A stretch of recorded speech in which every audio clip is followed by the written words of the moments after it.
What's up, everybody? This is your boy Ken, aka MrGentleman, your host of MrGentleman Like That podcast, and this week's sponsorship is from Newsly.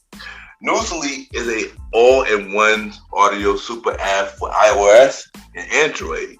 It picks up web articles about the most trending topics on the web at any given moment and read them to you in a natural human voice.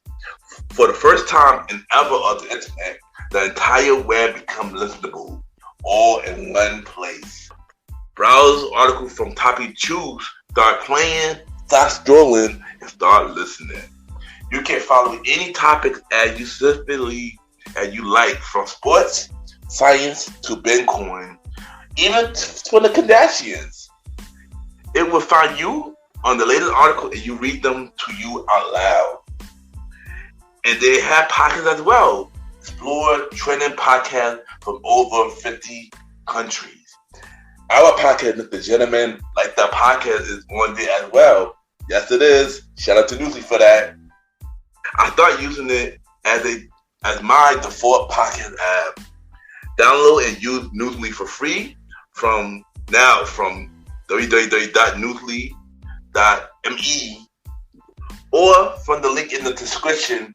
Use the promo code MrGentleman that I will also put in the description and receive 1 month free premium subscription. So you already know, y'all. Download Newsly now. Check it out. Support them, y'all. This is your boy Ken, aka MrGentleman, your host of MrGentleman Like That podcast, and enjoy the show. You are now listening to MrGentleman Lifestyle Podcast Season 6. True!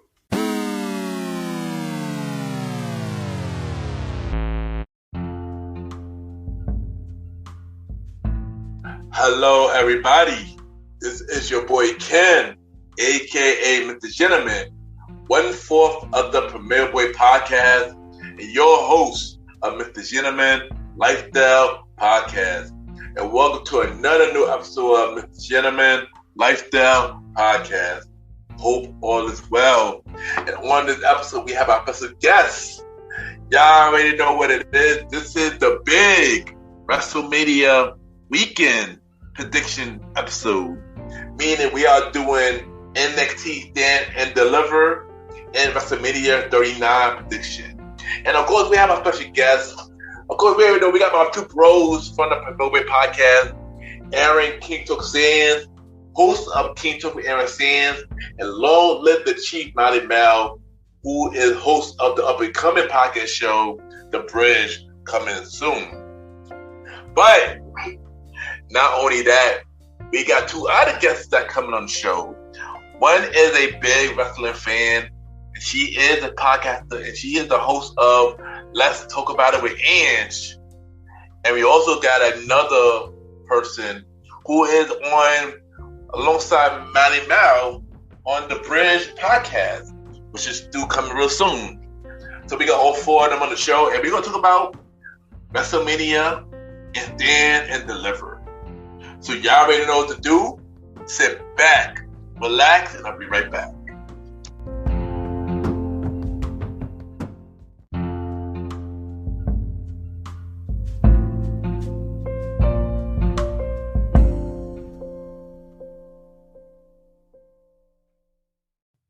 This is Aaron Sands, and you are now listening to the MrGentleman Lifestyle Podcast.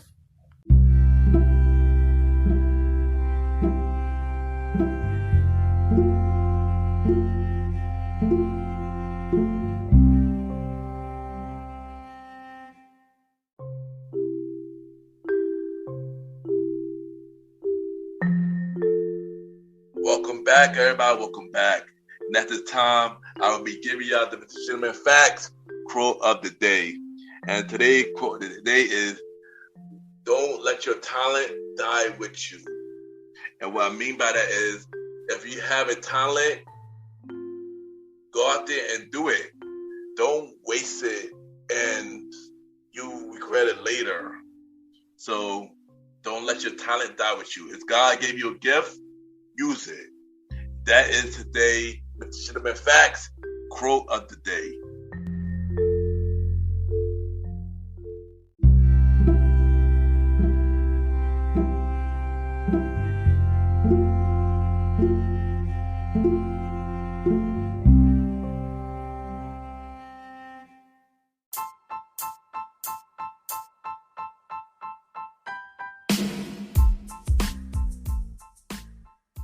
Hello, everybody.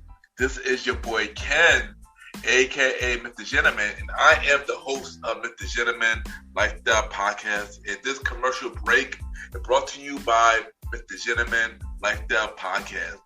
On Mr. Gentleman Lifestyle Podcast, we interview many guests about their life journey, pretty much where they come from and where they're at now. Also promoting their brands or whatever they're doing at the time they come on the show. We also have the host talk about personal stories about himself and everything that he's been through. And also we have fun conversation about anything music, anything old school, relationships, wrestling, and many more.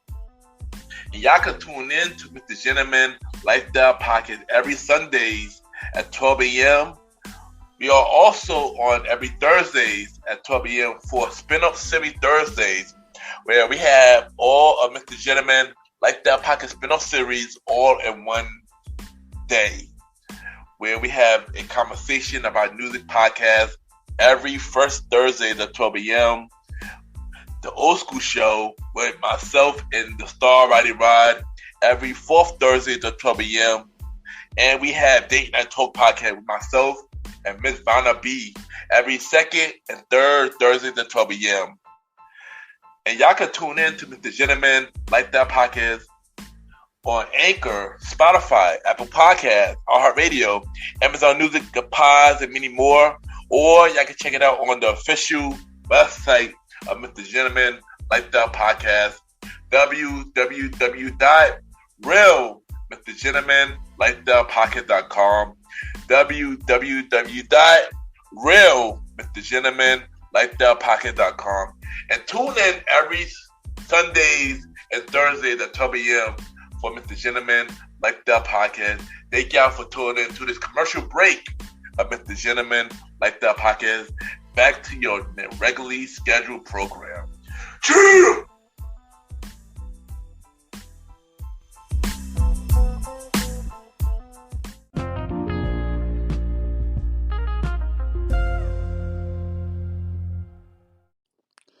This is your girl Anj, and you are listening to the MrGentleman Lifestyle Podcast.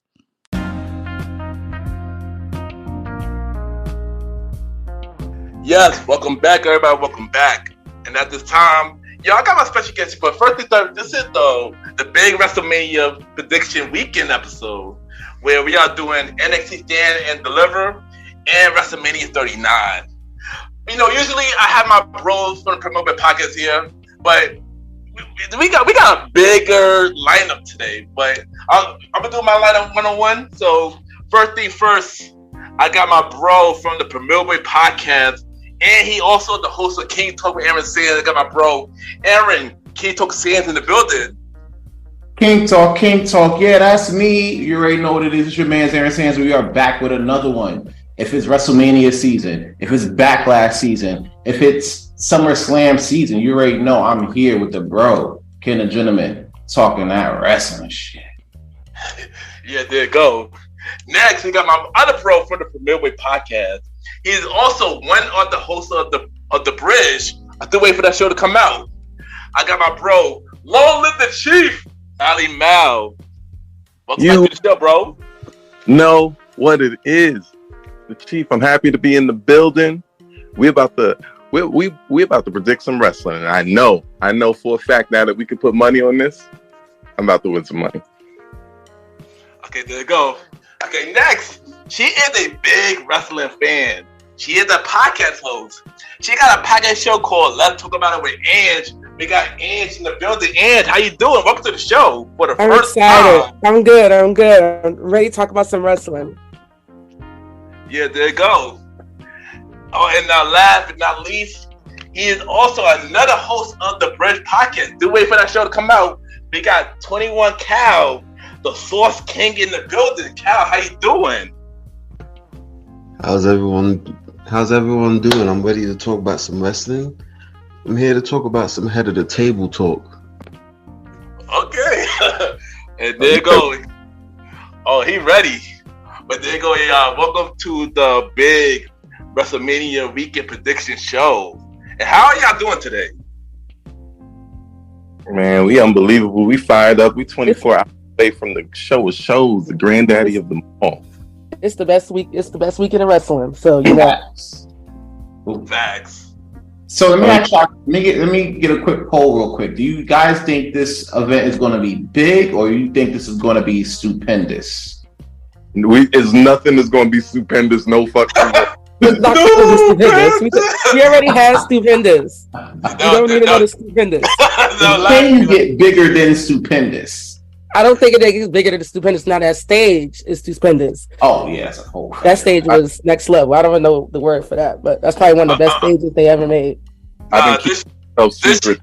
I purposely and that I want to be surprised. Yeah, this year definitely go to Hollywood, and you haven't seen it yet. It looks nice. I did see it. It looked really dope. It looked Triple really H out here spending some money. Yeah, like the pyro and everything. They even dropped the cold opener for WrestleMania 2. Oh, they did. Yeah, it was nice. Triple H like, let's not spend money on these hoes. Let's spend it on the set. You know they got saved that pyro for Roman and Cody. Oh, that's a whole fact. You know you spend good money on that alone. Yes. Put by himself. And for Charlotte, Charlotte needs her pyro too. Oh yeah, you know her entrance is gonna be crazy. Her and Bianca. Bianca said she had a good entrance this year, so I think Bianca gonna have a crazy entrance too. So you know what? You know what? Never mind. No, you know what? That's an interesting question. Now that you brought that up, who do y'all think will have an instant interest? Thank you for bringing that random conversation in. You know who I think is gonna have a pretty memorable entrance. Edge, especially with all the talk of Gangrel might be showing up to WrestleMania, and Christian potentially getting a night off from AEW duties to pull up, bringing back possibly a top 5 theme song. You know what I'm saying? Like, oh, that's a fact. I did hear that Gangrel rumor. I heard that rumor as well. I think Cena's gonna have a really good one. Yo, you know who I think? Dominic Mysterio. He gonna come up with the Eddie car. Watch. Yeah, he gonna come out mad disrespectful. He's gonna come with the Eddie car. We're gonna pause on him because that's another conversation. Oh, we get to that. And Molly, what about you? What do you think about who is going to have the best interest? Who's going to have the best entrance at WrestleMania? It's a hard question. That is very hard because Seth is there. He gonna act out. Going to act out. But I forgot about Seth. His entrance is That's got a crazy. choir 1 year. Yeah, he acts out. He had a choir or something. Oh, he did. Yeah. I think his song. Was it last year? Was it either last year or 2 years ago? I think it was 2 years ago. It had to be like last year. Was it? It was during the pandemic WrestleMania. The one they did. 2021, right? No. Yeah, the one they did. The one when they had like less people. Oh, yeah. 2020 did. Yeah, because I don't think 2020 they didn't have any fans. So 2021 is probably when he had the choir out there. Wasn't that the one that came back, right? Yeah, when he came back. That's when everybody first came back. Fact. And you know what? I was gonna say this question for later, but I might as well just get this out the way now. Who is gonna be a surprise at Mania? Rock. Oh, people champion. Oh, you think The Rock? You think The Rock? By the way, wait. That's the rumor I'm thinking too. I'm thinking The Rock might show up at the end of that match. Wait, before we move all the way on, also, I think Austin Theory is going to surprise people with his entrance. Mark that down that I said that. I got you. Okay. Do you know who I think is going to have a surprisingly good one? Rhea Ripley. Yeah, this is Rhea Ripley's. I'll get more into that match in a minute, but Rhea Ripley, that might be her night. I ain't gonna hold you. Fact. But you know what? Now let's get this out the way. Let's do the NXT Stand and Deliver card real quick. You know, like let's get those card out the way. Let's get that card out the way. So let me get second place out the way. Oh, Yeah, nah, that ass. Like, let's even though I love NXT, but this is about Mania. So yeah. So the first match. Well, first thing first. When we do this order, Anj would be first. Mhm. The Sauce King would be second. Chief would be third. Sans would be fourth, and I would be last.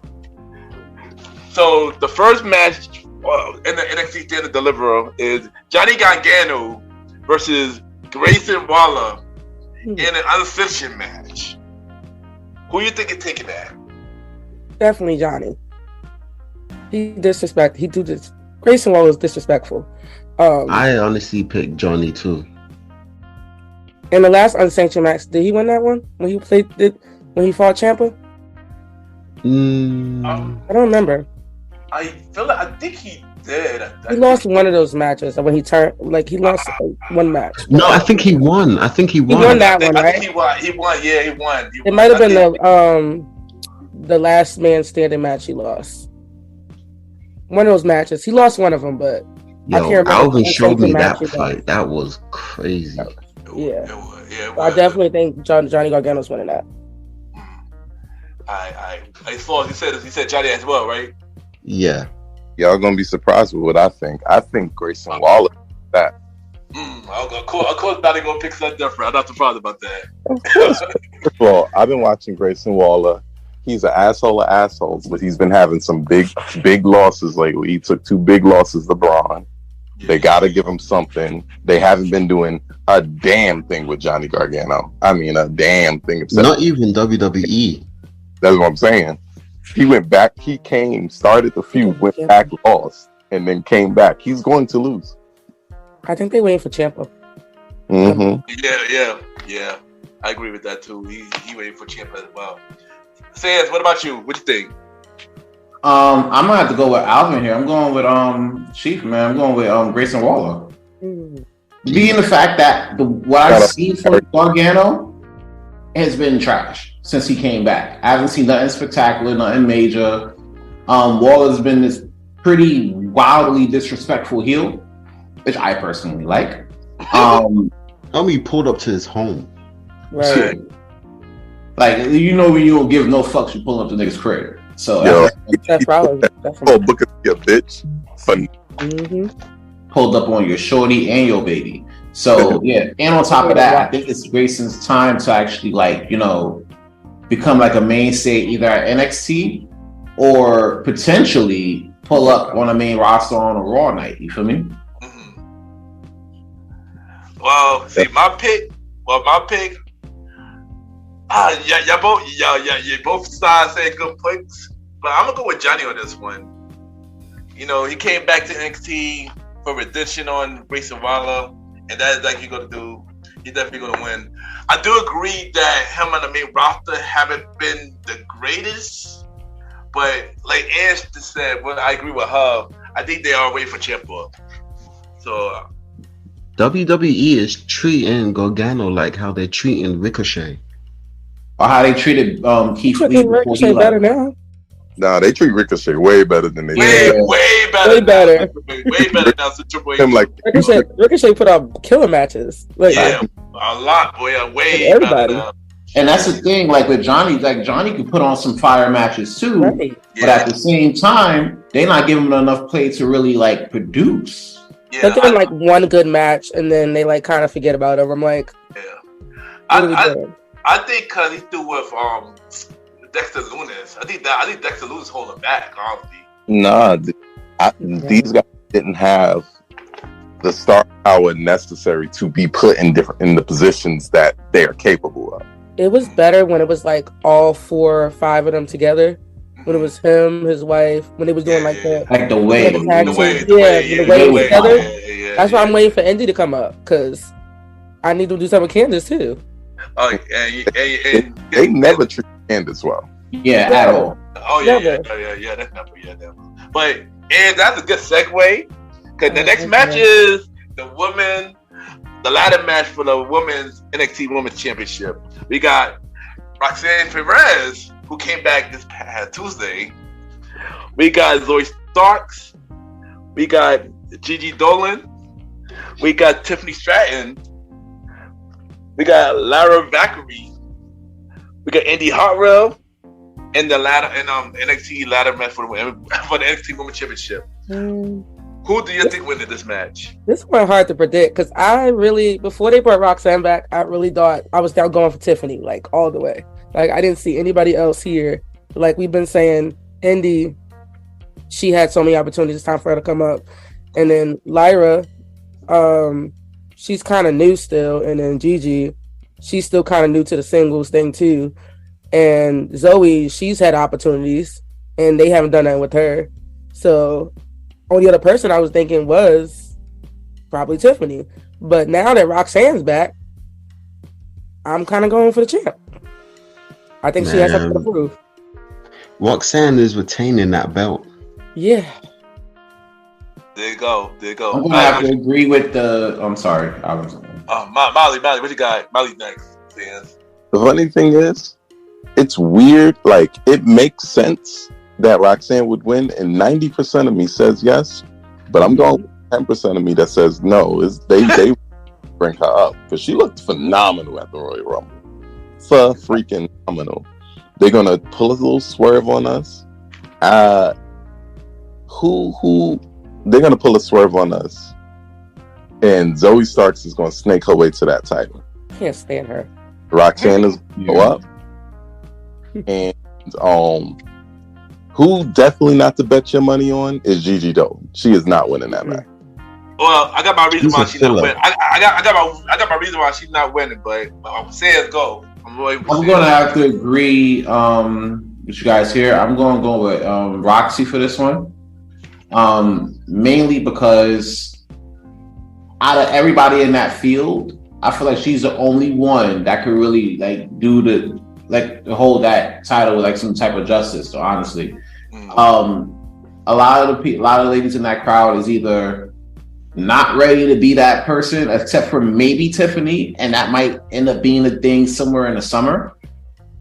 But outside of everybody else, either they need to either get called up and run into that brick wall that's going to be Rhea, or stay down in NXT, and build themselves up still. So, you think they would choose Tiffany over Zoe?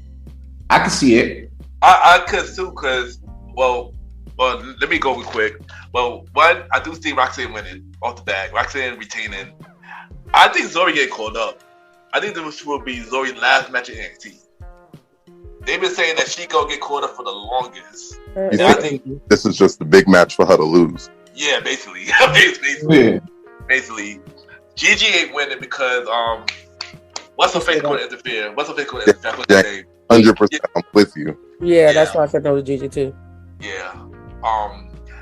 Larry is too. She's too new still. And then Cora Jade. She has an issue with Cora Jade. Oh, I was just about to get to that too. Oh shoot, I forgot about that. I want to go get to that too. That's the only other person I think is close. Roxanne's gonna win, and Cora Jade gonna interfere. They're gonna set up their match basically. Mm-hmm. So yeah, and Indy also will get caught up too as well.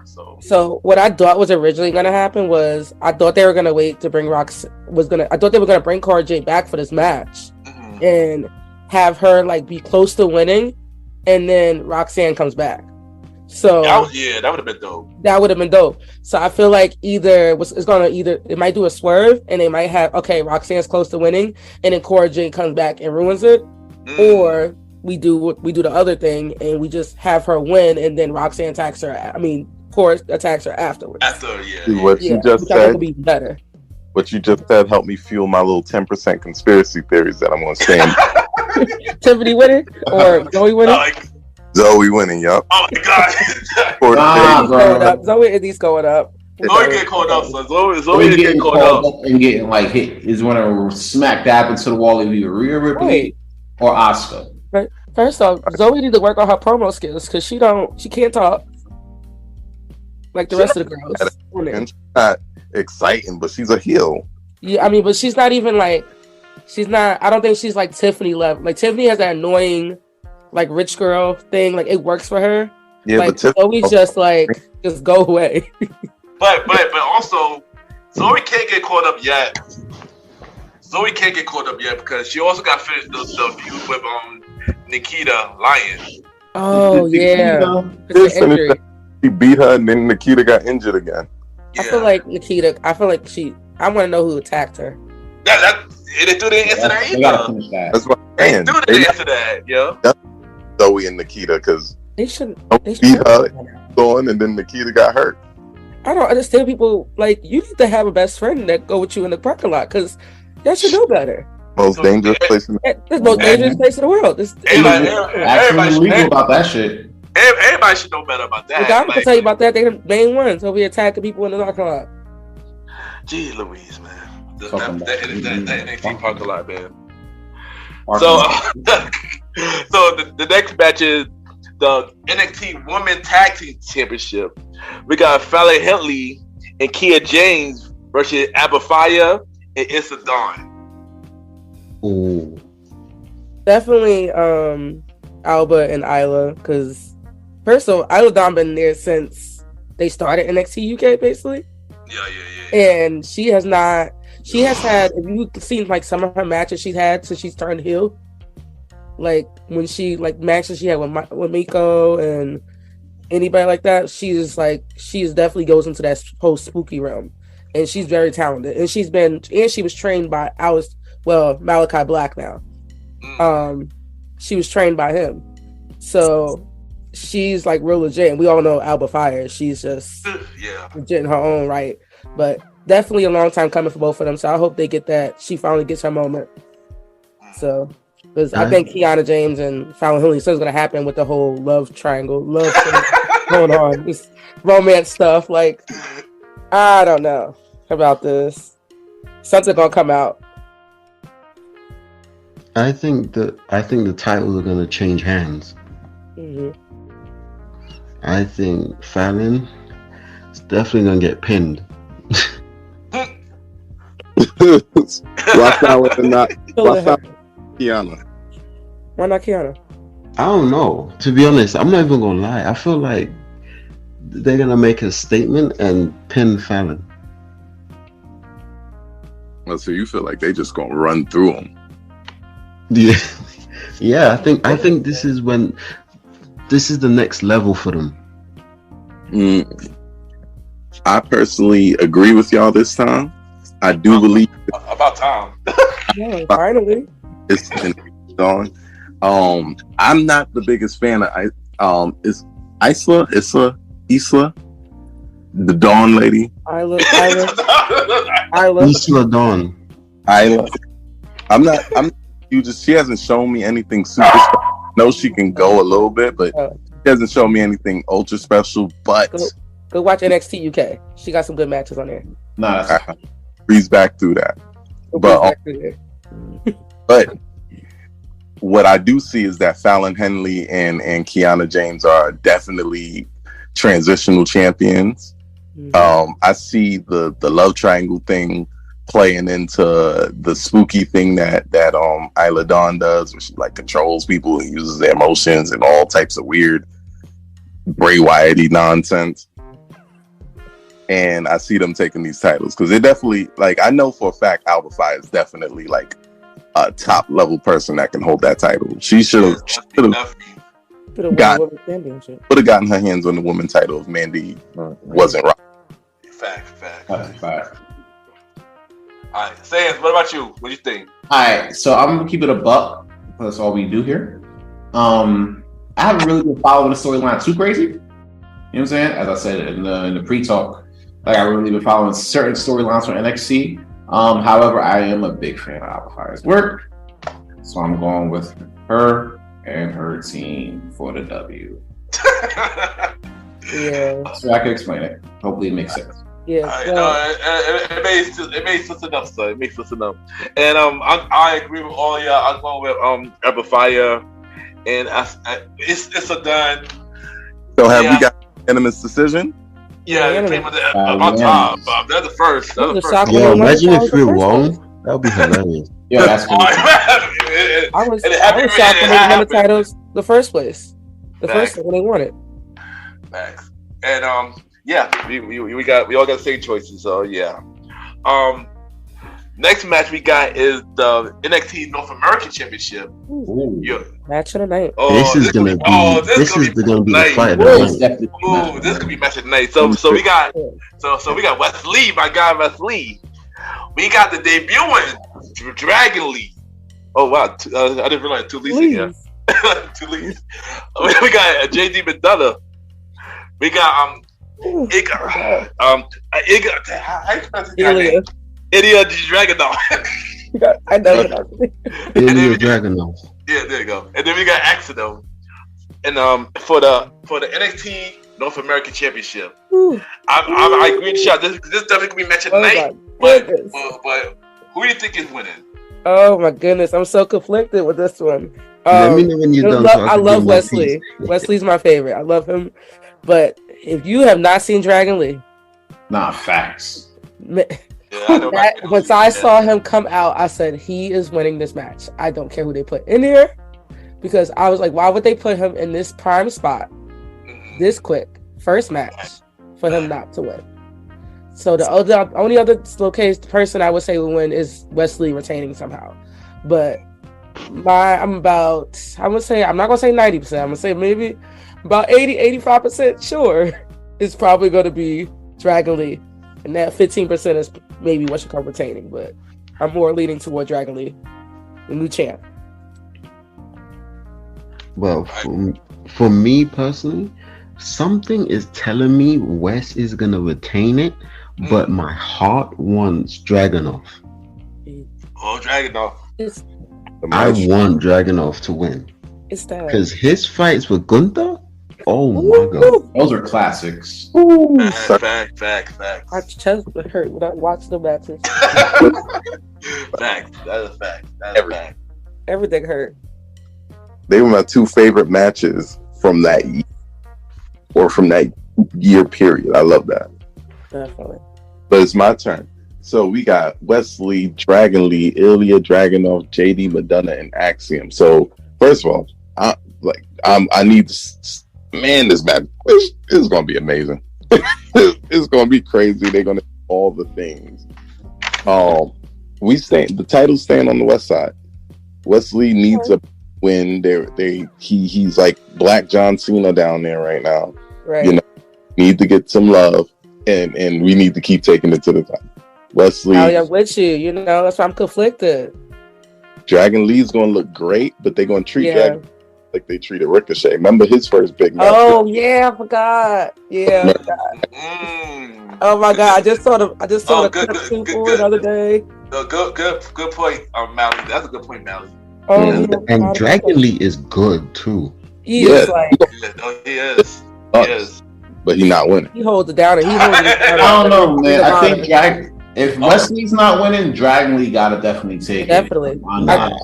So I'm sorry, I was gonna say this, but I forgot to say this. But like, the reason why I didn't say Dragunov Dragunov and Madonna is because they have this feud going. I feel like that's gonna take them out of it. Of course, so that's gonna knock them both out of it just for that. And the Axiom just gonna flip off of things and look amazing. And so that's why I said I think it's gonna be between them two. Like, I don't see one of the other 3 winning.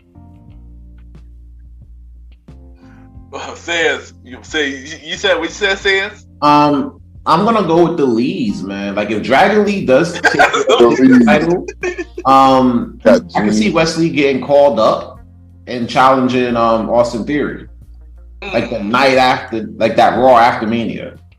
Dragon Lee, Bruce Lee, Jet Lee. All the Lee. I don't care. Wesley probably winning. If he's not, he gonna go for the US title immediately. Yep. Yo, and y'all forgot the best Lee, Bruce Leroy. No, that was a bad joke. That was a bad joke. But that was a bad joke. But who? That was a good one. I try. But who I going with? I agree. It gotta be one of the leads. Like Wesley either retaining or my guy Dragon Lee gonna win. But I'm leaning more toward Wes Lee though for some reason. So we're all split. So what? Yeah, basically we all say the two leads gonna win. But you really want to know who's gonna be the real winner of this whole thing, though? Don't do it. The fans. No. Oh God. I can't even watch. I would have to go somewhere for work, so I can't even watch this live. So I'm gonna be so mad. Oh dang. So I'm watching it like hours before WrestleMania. So you better stay up for Twitter. Yeah, I'm not going on Twitter at all. Break your phone. I'm not gonna be on Twitter at all for this. She's gonna turn her phone off. Yeah, I'm gonna turn my phone off. Just don't talk to me. You definitely gotta turn your phone off. New York Pigeon's about to snitch. And then deliver Sunday afternoon. What's your predictions? I'm like, we already talked about this. Yeah, you know. Pigeon's gonna be like, yo, see all the wrestling chats, all the group chats, turn them off. Just turn them everything, because you know this whole weekend people everybody 6ix9ine, everybody telling them. Exactly. Everybody's Twitter about to shut down. Right. Facts. Alright, so next match we got is for the NXT Tag Team Championships. We got Gallus versus the Creed Brothers versus the Family. Tony D'Angelo and Slash. Stack. Now I like that. The Family. The Family. I like all these teams. Fact, me too. I like everybody in this. I feel like I would be mad. I know who's gonna win that one. Like, I feel like any other match here, like, I'll be mad if somebody won. But like this one, I'm like, if anybody wins, it's okay. But I'm gonna go with Gallows Boys. Stay on top. They're gonna stay on top. Boys on top. They staying on top. I had a joke for that, but I'm like, no. For me, who I pick is Michael B. Jordan. He's gonna win. Shout out to Michael B. Jordan. Michael B. Jordan. I get the Creed Brothers. Creed Brothers. Oh, you Creed Brothers. I'm over here giving a shout out. Just went over it a minute. Nah, the Creed Brothers are gonna retain. Oh shoot. Oh. What about you, Molly? Oh shoot. That was a good one. That was a good one too, by the way. That was a good one. So we got Gallus Boys, we got the Creed Brothers, we got the Family. The Family. Jonathan Major. You know what I'm personally sad about? I'm personally sad that Pretty Deadly isn't in this match. Yes, boy. Host though. Yeah, they're the host. They're the host though. They're the host. It's gonna be entertaining. Like when they wrestle and do the thing where they jump off each other's back to attack people. That's my favorite. But hold on. Sorry to cut you off, Molly. I just thought about something. Mm-hmm. What is Pretty Deadly? Since they're the host, when did they put themselves in this match? Like New Day was about to do the WrestleMania. Yeah. They still gonna lose though. That makes me sad because they've been on a losing streak, but you saw how depressed they was after they lost the titles. Mm-hmm. They came out and had that match with who was they fighting? And they was like, and it happened. They didn't even care about nothing. Like they were wrong. I can't even remember who it was. I forgot who it was too. It wasn't Gallus. It was somebody. It wasn't. It couldn't be Gallus. It had to be somebody else. It wasn't Malik, Blade, and Idris, and my favorite creative characters. I think it was them. It might have been them. I think it might have been them. That is the type of match they would throw at them because they really do treat them like they the creative characters. Them boys overalls is. They be showing up, but they just don't. They can never win the big one. That's not a fact. They can't win the creative character. Like the ones that what's that? GMO. The ones they just put on there. The random ones that only have like 30% popularity that don't do that. Fact. Oh shoot! But my bad, Molly. Continue. But even though I like the phrase "Gallus Boys on top,"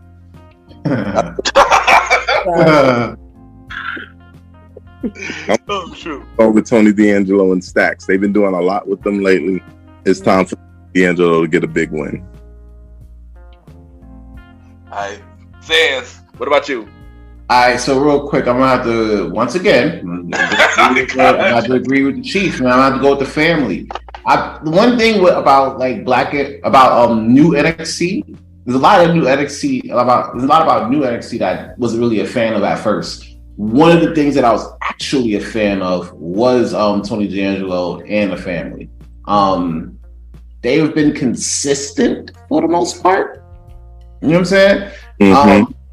I do want to see them win, and if not, then I do want them to sniff the main roster, but not like how Hit Row did. Kind of like how Imperium did. That sense of dominance. Ooh, yeah. Roster and got exposed without Swerve. That's what happened. But we ain't gonna. That's what happened. Yeah. Yeah, that's a fact. Yeah, that's a fact. They brought him in as babyface and then tried to switch him to heel last minute. Yeah. They're like, oh no, we didn't like that. Then came in as heels. Yeah. Facts. Who I got? Like Anj say, I don't care who wins this because all of them is dope. But if I really have to pick, I'm gonna go with the family. I want the family to win for some reason. I feel like Tony D'Angelo and Stacks deserve to win, honestly.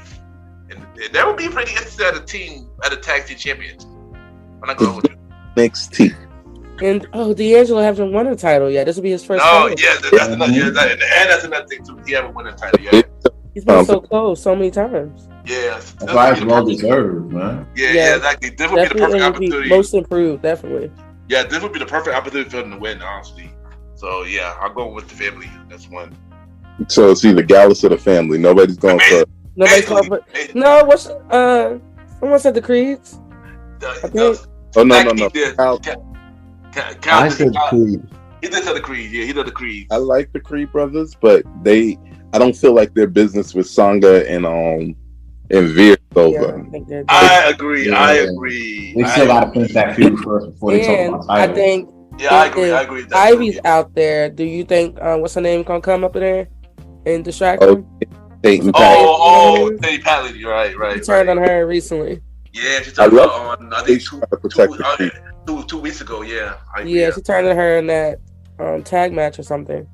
Hold up, but before I continue, where's Roger Strong? Oh right, somebody mentioned that to me the other day. I don't know where he is. They say he's still on the roster. Yeah, he's still on the roster though. He's definitely still on the roster. He went out for surgery stuff. They just wrote him with that first with that attack on them. Who wound up being that was a pretty deadly attack. No, I think it was David Kim. No, that was Kim. That was David Kim. That was David Kim that attacked him. Because it was remember he got attacked like or something in the parking lot or something like that, and they was trying to figure out who did it. They were saying it was Julius, but it wasn't him. Yeah, it was David Kim. Yeah, it was David. Yeah, because that way he turned the Creed brothers. Yeah. Like carry on, y'all. so next, the Creed brothers. There's like 4 different people in the last year. They only been there since the revamp. How everybody beating up on? Well, Dynamite. They was like they had. Livens was amazing when he had them. Yeah. All right, but next match we got Chase U versus Schism. Whoever wins, take control of Chase U. This is gonna be so stupid. I was about to say the same thing. This is Ava's debut. Also, remind you, this is what's her name? Dang, Ava. The Ava debut match. Yeah, Ava debut match. Yeah, Ava Rain debut match. It's her first match. So it is her first match. I don't know, because I kind of like the Chase U gimmick, so I can't imagine them not being Chase U, unless they do something like, you know how it was that storyline with Legato and the family when they had to like join the family or something. Oh yeah, and like eventually they got it back or something. Like he left NXT and then he got everybody went back with him or something. Oh yeah. So that's the only way I could see the Schism winning. I feel like if anybody's gonna pin somebody, I don't see but I low key think that the only way I see the Chase U losing if Duke Hudson turns on him. I can see that. Which leads to what I was about to say. I personally think there's going to be new owners of JP Morgan, and I think that's going to happen. Yo. I'd love to see it though. What? He's talking about Chase U. He's gonna be new owners. I went into this episode saying Chase U, but I low key want the Schism to win just to see what will happen. No, I think it's going to change. He said Schism. He said Schism. I kind of want them to win. Like, I'm 100% sure that the Schism is going to win. yeah. They have The Rock's freaking daughter in the debut match. Chase U already has mad smoke. Thea Hale has won one match and had to get the Right. Yeah. The only hope they got is Talibate. I mean, that's it. Oh, That's yo. it. I mean, they got Talibate and they got Duke Hudson, but Duke Hudson don't seem like he's really into it. He's like trying to feel like he's checking out. They had smoke last week. Duke Hudson going them low key. No, Andre going to turn on everybody. Yeah, that's what I was thinking. Oh, you think I understand turning? I think I know who's going to turn, but I'm going to wait until it's my turn, though. But I think it's, I'm going to wait. Says, what you got? First things first, the only thing I chase is my drinks. Outside of that, No joking with you.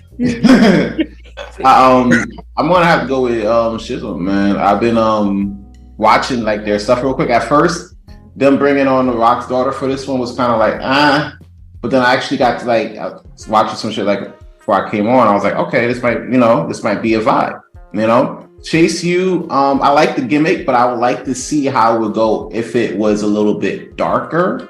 And I think this may be the way to go. So More like Judgment Day.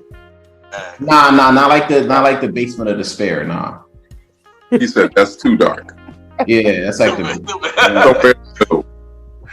So we ain't talking about the Dungeon of Despair, like with something like something close to for NXT. So who I got? I ain't gonna hold you. Before this prediction episode, I would all the way Chase U. Mm-hmm. But then y'all made me change my mind. I do think somebody is definitely going to turn. But for some reason, I do not think it's Duke. I think it's Talibate. that's bold. Jumping out the window. Bold statement. Yeah. That is a bold statement. He just joined. I know, but I don't know. For some reason, everybody think it's What if Duke. it's like Dia or somebody? What if Dia like just flips? I don't know. I could see some. I feel like if her and Ava get something under their wings, like her being the little person versus the big person, Facts. that would be interesting to add to the tag division. Because that women's division needs some help too. Yeah, And it give her some experience points. Right. Both of them. They both need it. Right. But Different wins. I do agree with y'all. I am going with Schism. I think it will be like a that little Phantasma situation where they went with the family. Also, something like how Karen Grimes was with LA Knight that time when LA beat him when LA they beat Karen Grimes with the Ted DiBiase title, and he had to be. He's gonna win. Remember that. Remember when Karen LA they beat Karen Grimes and Karen had to be the butler. For the $1 million title. Yeah, I love it. That was fun. It was fun. Yeah, that was fun. It's not like that, yeah. But where's Cameron? I have Right. Good question. Is he injured? He can't called up. He's called up. He's been doing like dark matches and stuff, I think too. Yeah, they say They had him that they say he mad buff and he ready to be called up. Oh, he went away to work on his body. Yeah, That's yeah. But he was getting better. He was getting more buff before he left, though. Like He was. Got to get the and I Drake think surgery. he might be one of the people that Triple H is trying to, because they say Triple H is gonna have some new surprises after Mania. So he might be one of them. Yeah, he is one of them. And this next match will probably confirm the other one. So the main event for NXT Stand and Deliver, which is the youngest WrestleMania weekend match ever as of right now. Braun Breaker versus Carmelo Hayes for the NXT title. Yeah. Listen, I think match should not be Wesley and them, but I think the fight feel that you're looking for is coming right here. This is what you turned on that freaking show for. Facts. Yeah. I'm just gonna start it. We're just gonna say Melo's winning because I mean we've been waiting for this match forever, and we thought we were gonna have us like at New Year's Eve or something, but I'm happy they saved it for him to have this WrestleMania weekend moment. Super happy. He has been one of the MVPs, like besides like Braun. He's really been him and Braun, and I would say people like Grayson Waller, there's a few others. They've been really holding it down with this new NXT that's been going on, and some females too, like Roxanne and Cora Jade and those like that, and new ones covered in. So they've been one of the people that really been holding it down. So I think that it's his time. It's his time. He put in the work. Yes. Yeah, I want to have to agree too. Like, I can see Braun getting called up immediately after to go against the winner of Cody and who am I kidding? Roman. Wait, what? Yeah, I don't think so. The Roman treatment. We'll get to that in a minute. Wait, so saying, that's a good pick, but it's Sauce Kingo. He's skipping turn. My bad, bro. I say Melo should win, but to be honest, I just feel like Braun should win and upset everybody. Monster Hill. Like turn Hill. Go get that real heat. So, think you should win, or you think you still going with Melo, but you feel like Braun wins, everybody's pissed? Yeah. The wrestling club gonna be pissed. I'm in agreement with that. Like, first of all, not only they gonna have to deal with the what's the one I'm in, the AAW, the African American Wrestling Club. They gotta deal with a lot of people. Facts. Look, that wrestling, the kids, they legit. You see how they turned off Grayson Waller. Oh, the wrestling club. Yep. They here this weekend too. Oh, they are. They did that weekend. They was at they was somewhere. They was at one of the shows. They was somewhere last night. I think they probably went to SmackDown tonight. So, but listen, I need one of y'all to ask me who gonna win. Who gonna win? Yeah. I almost said that when you asked who was gonna win. Maybe I did now. Win. I said I walked right into that. Oh shoot. He has so unanimous, guys? Oh no, it's not unanimous. Someone's wrong. Yeah, if it's unanimous, I'll say what I'm saying. Nah, it's unanimous. Melo can't miss in this one unless Trick turns on him. Which I did not think about that.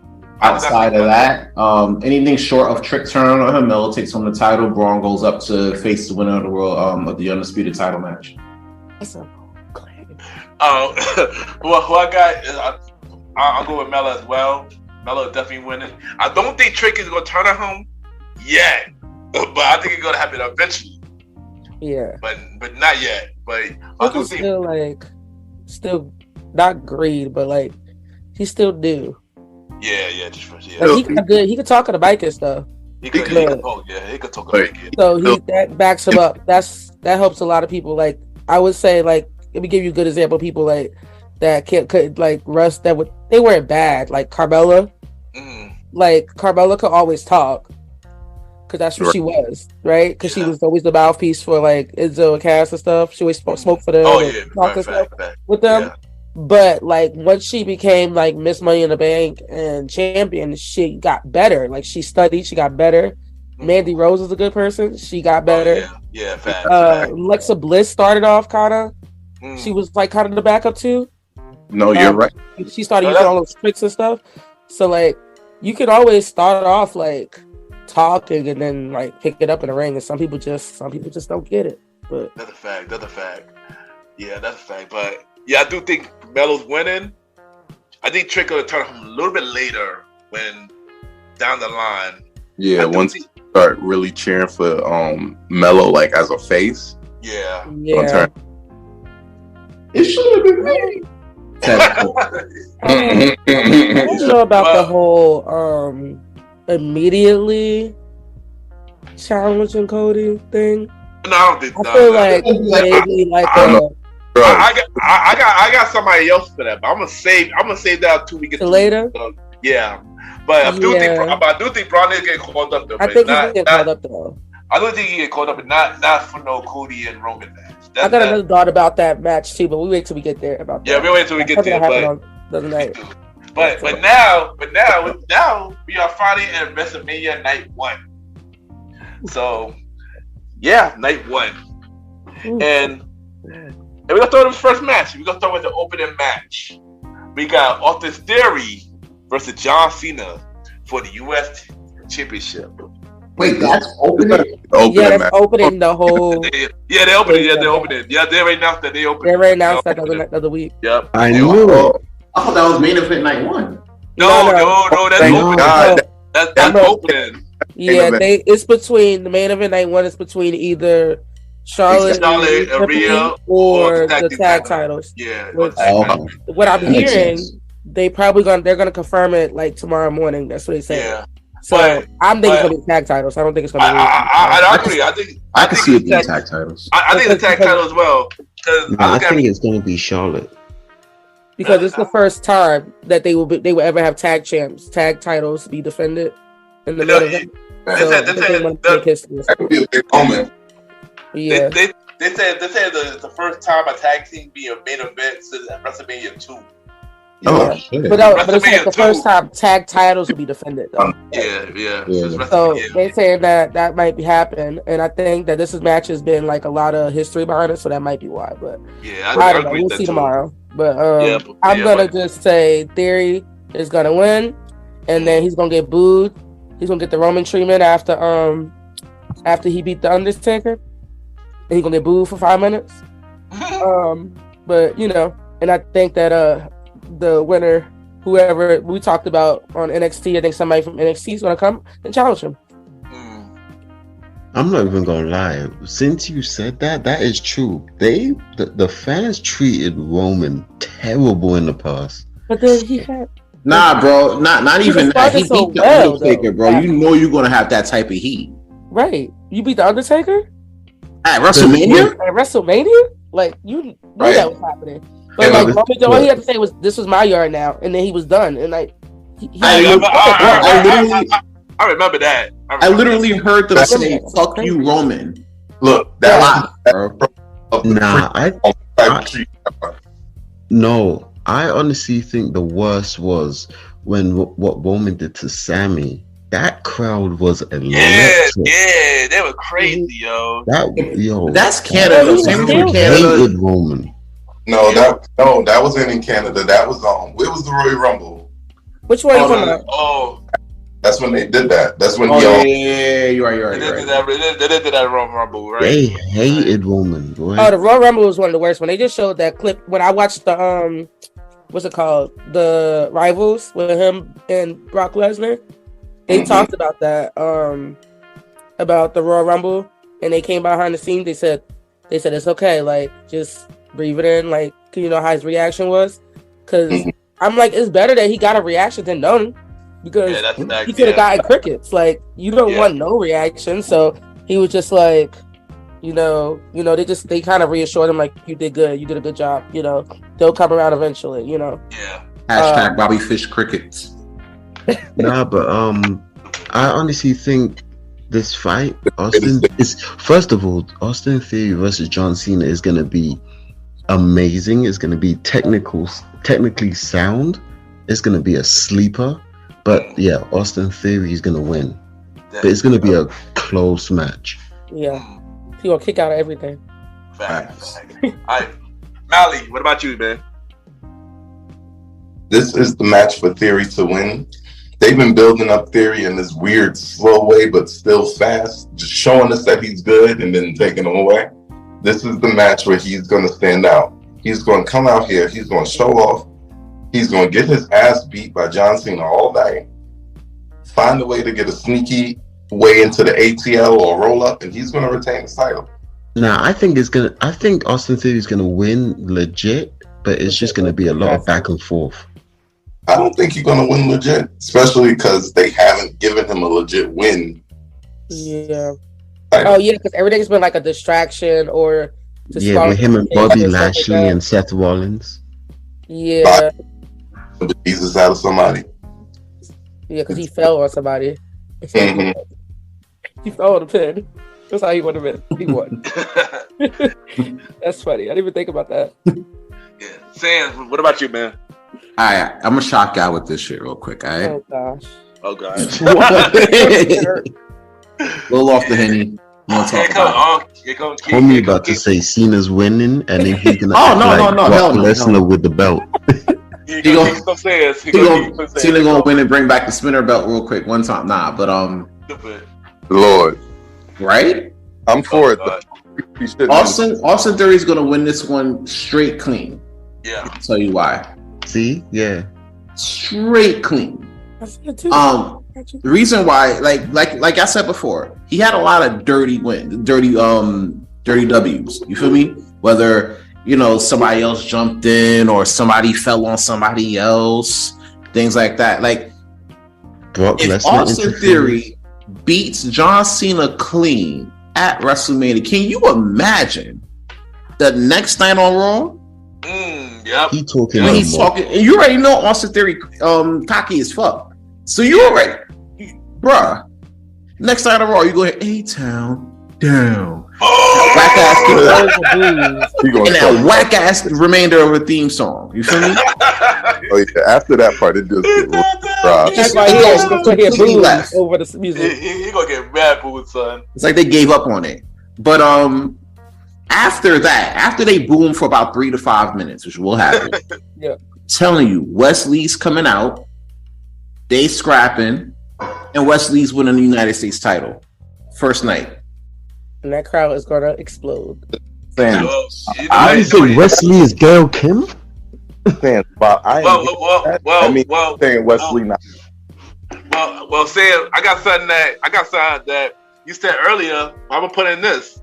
I do think Austin Theory gonna win, but if somebody do come out, I would say Braun Breaker come out to this match and win on the first night. That makes more sense. I'm from the top. You see where he started at? Yeah. I'm not feeling that one. I wouldn't be surprised. Sean is not gonna let Triple H put his boy in no United States title match. That's still new. You gotta build him up. He's going to crush for a while.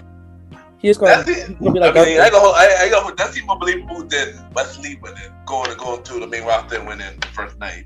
But to your point though, Ken, I will say this: he might not come out to Austin Theory. Yeah. But he might damn sure come out to Gunther. Maybe because he's beating Gunther. Be good. He's beating him. And Gunther he beat him before he left. The big title pictures. Fuck he did. That was the only last person to pin him. Yeah. All right, he did. I forgot. Wow. Yeah, so he has a title match probably in the future now. But I would love for them to do like how they did with Gunther, and they just have him just demolish people for like facts, for like weeks and weeks and weeks, and then like have him go for like somebody big, like build him up. Don't like first night, have him eyeing like they did in NXT his first night at the end of the show, have him eyeing the champion like. I'm like, really? He just started. Like, this is his first match. What do we do? But it looked like everybody said the same thing. I think we all got the same choices for this one. All was Austin Theory. Unanimous. I gotta start calling it out. Yeah. That's like our second unanimous, isn't it? No, that's our third. It is third? No, we said, did we all say Mello? Yeah, we said Mello, and I think we all said Isla, them, right? Yeah, we said Mello. I think it's our 4 because all said Schism as well. All said Schism too. Yeah, so maybe 4. Yeah, I think it's 4. I think this next week we all might have the same thing as well. The next match we got is Seth freaking Rollins versus Logan Paul. If Seth doesn't curb stomp him like 50 times, I will be upset. Everybody, let us say that. Let us say I answer the call to go to the next match because it's kind of obvious. Yeah. Hold on. So, That crowd gonna be crazy that night. Though. I ain't gonna hold you. That crowd is gonna be too much for Logan Paul to handle. Yeah. I think I'm gonna tell you this. I think this match is going to be a banger. I really do. Like, because Logan Paul has surprised so many people with his abilities. So I think this is going to be one of the matches of the night. And the thing is, Seth Rollins can carry anybody. That is true. So we found out that Logan Paul don't need nobody to carry him. Yeah. He can hold it on. Because you see, he did that buckshot lariat better than Adam Page did it.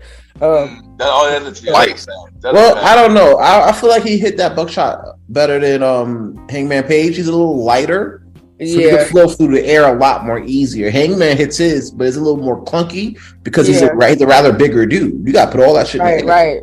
No, Logan Paul is bigger than Hangman. Hangman just don't have the footwork for that. Yeah.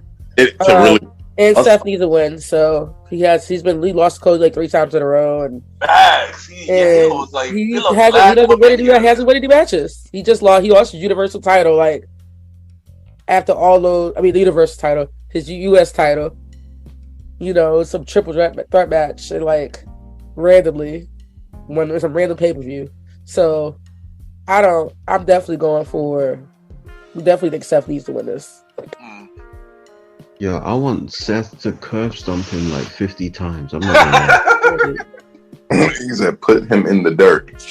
Yes. So should I? That's it. That's who you picking? We all at the same pick. Same here. I picked Seth Rollins on that one. Did you pick Seth, right? Yeah, of course. I'm picking the leader of the Shield. The leader of the Shield, the architect. He said what he said. The visionary. The missionary. Oh, shit. What about you, Belly? On a bit impulse, you see what I did there? I'm going with Logan Paul. Oh my god! Get out of here! Yo, somebody, cut him off. I'm about to cut your mic off, bud. Hey, hold on, say that again. My ears caught that late. Boo! Boo! Everybody's gonna be singing his song throughout the whole match. That's the fact. It's over for Logan Paul. Hear me out. If Logan Paul puts a 3 count on Seth freaking Rollins while the crowd is singing his song while he's hot as he's been in a long time, he gonna get booed black. He's gonna be bloodful. They ain't gonna do too many upsets. They're already gonna do what with Austin Theory. That's not listen, there's one person that I know who's gonna get booed crazy, but I'm not gonna say anything. No, I think I know who, but we won't get to that. But we get to that. That night too. I know exactly what you talk about. Sands, who you got, Sands? Who you got for this match? Bro, I'm gonna have to go with Seth freaking Rollins, bro. Honestly.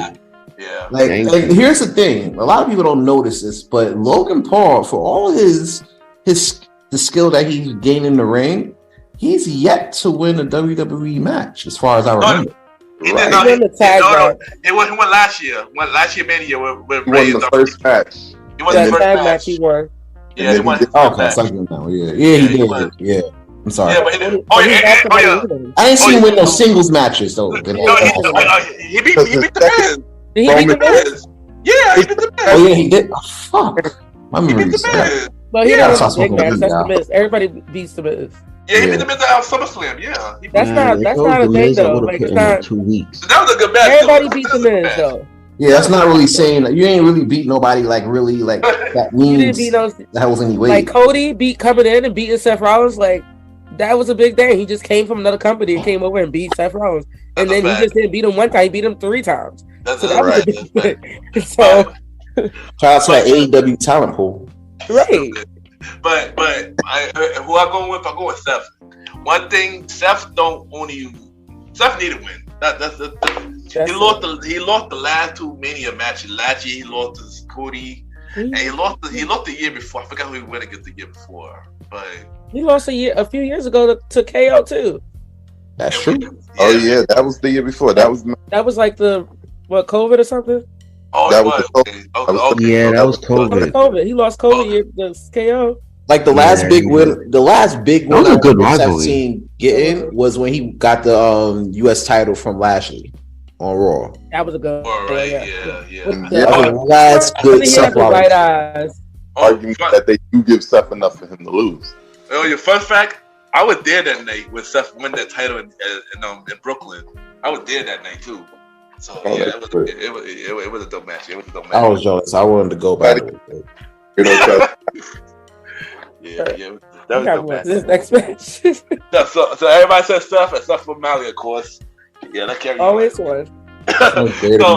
oh dang. So the next match we got is the three-way women tag match. We got the baddie, Trish Stratus, Lita, and Becky Lynch versus Damage Control. Versus Damage Control. Who y'all think winning this? This one I don't know. I feel like they ain't been doing nothing with Damage Control. Like, I feel like they about to break up. I think Becky's spitting straight facts the other night when she was saying like, "What y'all been doing? Like what are y'all? Y'all just her lackeys. Y'all not doing nothing." But Becky was submitting all the truth. The only way I can see the baby faces, the good guys, not winning is if possibly Trish turns on them. But I don't think so because I don't think that. But I think that like one of the girls are gonna turn on Bailey. I think that's the only. I think they're gonna explode. Somebody's gonna have some miscommunication on that side. But I think they want to go home with the Hall of Famers winning. Yeah. Especially since Trish don't really. She retired, come back, and retire. She retired a couple times. Me personally, I love Trish, but I love Trish too, man. That open door policy is crazy though. Right. Yeah. nah, What me you got? personally, What you got, Kyle? Yeah, what you got? I want Damage Control to win. Too. I have several reasons. I do love Bailey as a heel. She is funny as hell, right? And also, I hate her new name. I'm saying Io Shirai. Okay. Do your thing. Do your thing. I want Io. I'm a fan of Io Shirai back in NXT, especially when she became, her build up and then she became champ. I love that whole story. So yeah. I'm a fan of Io Shirai and Bailey, and I feel like Monday Night Raw will be a lot better if Damage Control wins, because you damn well know Bailey is coming out and she's gonna tell people she won. Tell everybody she won, beat the Hall of Famers. And then she gonna start dissing the fans, like, who did you beat? Like, she's gonna be reckless out there. She don't care. All right, Molly, what you got? All right, trios match. Oh, we don't call that for WWE. Six-woman tag. Six-woman tag. Three-way tag. Three-way tag. In this match, I see the faces going over fairly standard Becky and the Legends. But here's what I would like to happen. I would like the Becky and the Legends to lose. Becky gets tight and challenges them for an impromptu match the next night. And then they win. Happens that causes Becky and the Legends to lose. They get tight and run it back for the actual titles the next night. I had a different theory, but it messed up when they put them on the first night and put the other match on the second night. Oh, the women's showcase match? Yeah, that was my original theory, but think it'd be one too many tag matches? I am not it'll be just like the WrestleMania Night 1, because they got the men's showcase and the men's tag match. Well, yeah, we will get to that, because that's next. But I don't know. But Molly, what you got for this? For this, I'm still gonna play it safe. I'm playing it safe this time, guys. We gonna Stratus, Lita, and Becky Lynch. I All right, what about you, Sans? All right, so real quick, I've been liking the build for this match more than a few others, which I'm going to get into. I can't wait. But in the meantime, I would go with Damage Control only if Trish goes heel. That's what I was thinking. Which nobody really expects, really. You know what I'm saying? The Hall of Fame is going to come in, hit Swanton bombs and everything like that, and get the W. Nah, bro, it's not that. Yo, Lita's moonsaults is bad. Mm-hmm. You know who do have a good moonsault? Io Shirai. Io Shirai, and Tiffany Stratton does too. She does this. She hops on all the jump on the ropes, and she does over. Hers is nice too. You have to look at hers. Yo, I agree. Her and Io Shirai, it's like Charles is not bad either. It's okay. If you saw Io Shirai's moonsaults in Stardom, who's that? Stardom? Yeah, those back in the day, like it was like a work of art. But yeah, Damage Control probably Damage Control for the win, so they can talk shit the next night. I do want to see like a Trisha and Becky situation at SummerSlam, so I can see Trisha turning. Well, I pretty much I don't have to say much about this match because Sam pretty much said it all for me. So, yeah, I'm going with Damage Control, and I do believe Trisha going to turn on Becky, and they're going to set up a match at SummerSlam. Sam pretty much already said my whole thing already. Just read your mind. What happens with Lita? Basically. That's what I was talking about on Twitter the other day. I was like, what happened to Lita? They're going to lose the titles by Backlash, most likely. They're going to lose it to whoever wins the women's fatal four. Which we'll get to when we get to day 2. So you get to day 2. But let's get to night 1 because we got the men's tag team Wrestlemania showdown. So we got Braun and Ricochet versus the Street Profits versus Alpha Academy versus the Viking Raiders.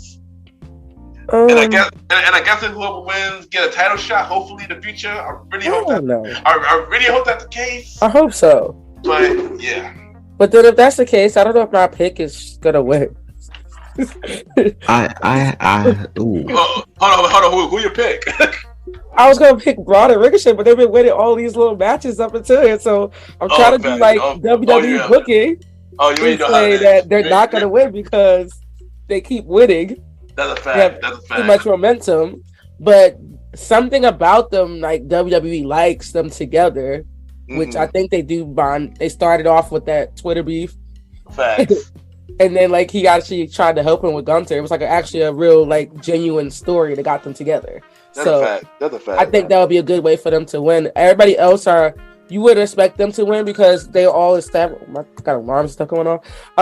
Because everybody else is established teams, but they're the only team in this thing that hasn't won a championship like together, like as a tag team. Well, Alpha. Oh no, they did. No, never mind. They did. Never mind. No, never mind. Yeah, Viking Raiders won something. I forgot about the Viking. I know Viking did. Yeah, all of them won. So I forgot. I forgot they won a championship before. I don't know if did they win on the main roster? Yeah. They won a Raw, right? Yeah, they won. Alpha Academy won the War. Viking Raiders won on SmackDown. I think they was. And then Street Profits won both. So yeah, we know know that. The Street Profits are probably going either Street Profits or Gable is going to take the pin. That's what's going to happen. Yeah. Because that's usually they're not going to put the Viking Raiders. They're not going to pin them. So you go with Ricochet and I'm gonna go with it. Okay. Sauce. Who you got next? Who you got, Sauce? I believe the Viking Raiders is gonna win, but no lie, I want Alpha Academy to win just for the loss, because their theme song has me on the floor every time. Sheesh. Please. I'm trying to think about maximum L bottles. That's why I said the day that won't win.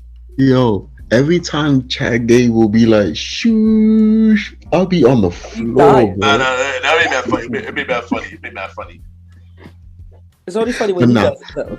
Right, Viking Raiders. But anyway, Chad Gable, I think Alpha Academy should win because Chad Gable is an amazing technical fighter. Man. They need more love. Chad Gable definitely does need more love, but WWE Singles title. showing us that they're not going to show this man more love at all. Well, Mali, I'm gonna disagree. I'm gonna disagree with you on that, but I'm gonna wait until when it's my turn. Wait, disagree with what? No, what Mali just said. But I'm gonna wait until my turn. I'm gonna wait until my turn, though. He doesn't feel like they're not going to show Chad Gable love. They don't. I disagree on that actually, but I disagree on that too. I said wait. Yeah, I said the same thing. Right.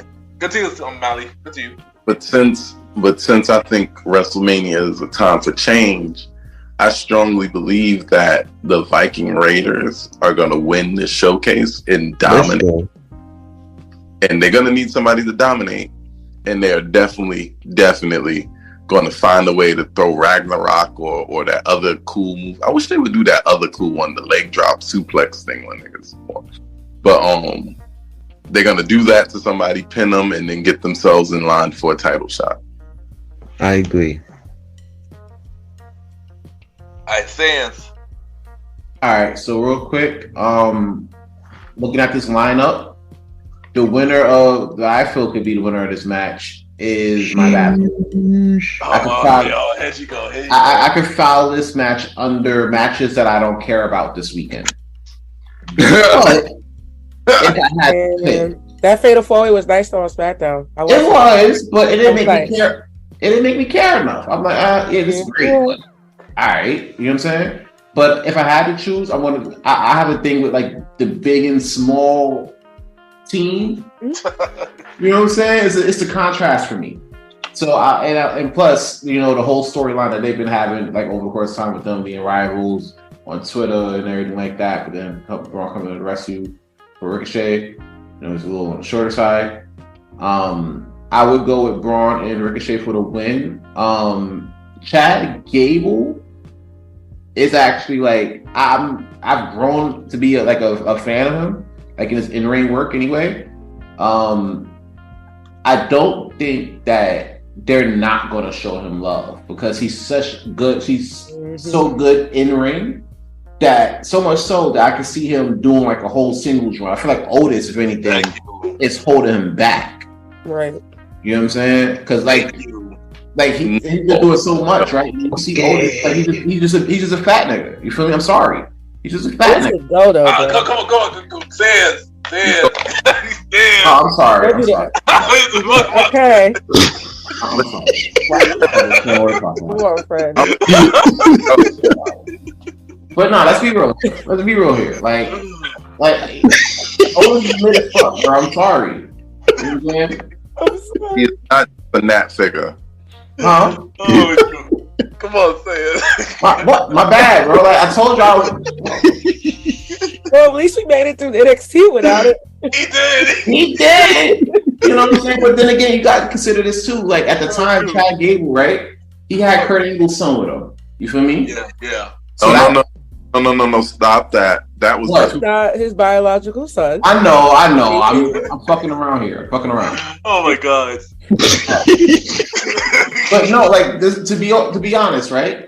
Chad Gable, like his in-ring work has been so good. I can see him going on like a singles run and doing his own thing. He don't need Otis, bro. But as a tag team, I still think that's kind of mid. Viking Raiders, although impressive, I don't see them as a big spotlight team like that. You know, especially I said it. Oh gosh.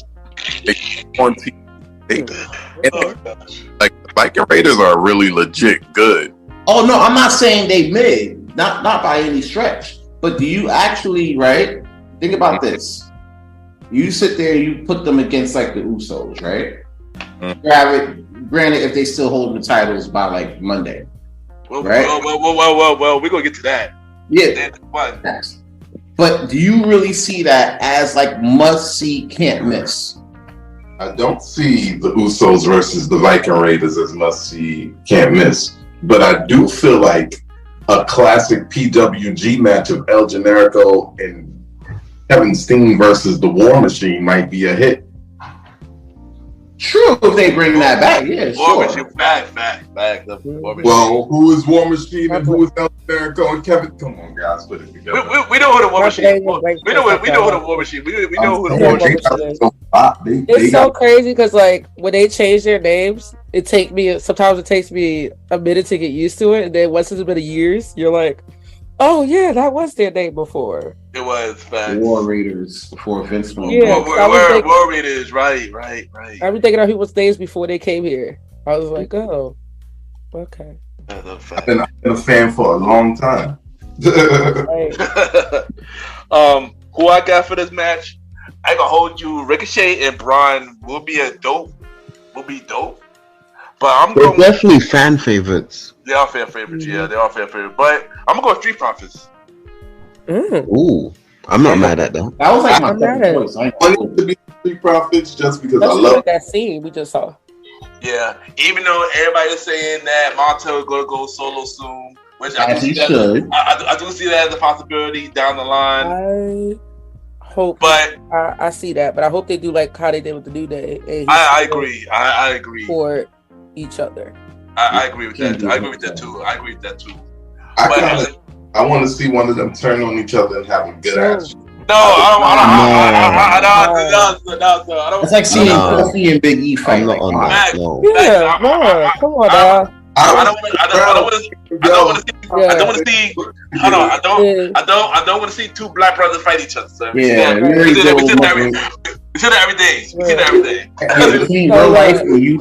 Dawkins don't want that smoke for Bianca if he turned on. Dawkins don't want that smoke for Bianca. Exactly. Bianca's gonna come get him. That's how I felt when Edge was fighting Christian. Right, my heart was like wow, or like with Matt and Jeff shit, like. Steph in the Shield, Steph in the Shield. No, that was a good feud. That was. It was. No, everybody was broken that night. Y'all better admit it. Y'all know y'all was just like, when you saw that chair, you was like, oh no. I was upset. I ain't gonna hold you. I was upset when that happened. Yeah, I was screaming at the screen. I was like, oh my gosh, no. That was tough to watch. Yeah, but also playing it back now is just crazy. I can't. It's hard to watch it. Yeah, but also about Chad Gable, I agree with Sam once again because Sam read my mind again. They already planning to get Chad Gable to do a solo run anyway. So yeah, he gonna get his run. He about to get his big push. He about to get that big push. That big. Yeah, he about to get that big push. Yeah, so y'all got nothing to worry about Chad. He could be good, y'all. He could be good. Next match, which to me gonna be probably one of the shockiest match of the night, in my opinion. Rey Mysterio versus Dominic Mysterio. Oh man, I like to go for the stuff that's gonna make people upset, but Rey need to beat his ass. I'm sorry. Language. Not facts. All facts. But I'm sorry. That's need to happen. I feel like that's how it has to end. Like he gets his Hall of Fame induction tonight, which we probably will go watch after this. So I need to see that. But and then he gets that win. Like he's been looking like Punk he being punked by his son for months. Like he needs to get his revenge. And now with this new wrinkle, if everybody saw SmackDown, everybody noticed what happened on SmackDown with Legado. Mm-hmm.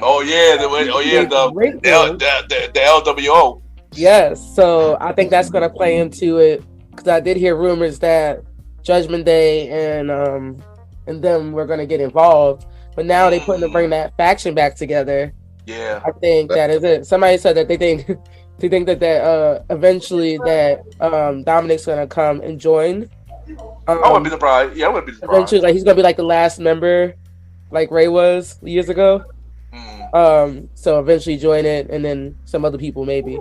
So there's so many places you can go with this. So, but I definitely think Ray need to win. He's been punked too much by his son. I agree. Yo, Sauce, what you got? Oh, I have.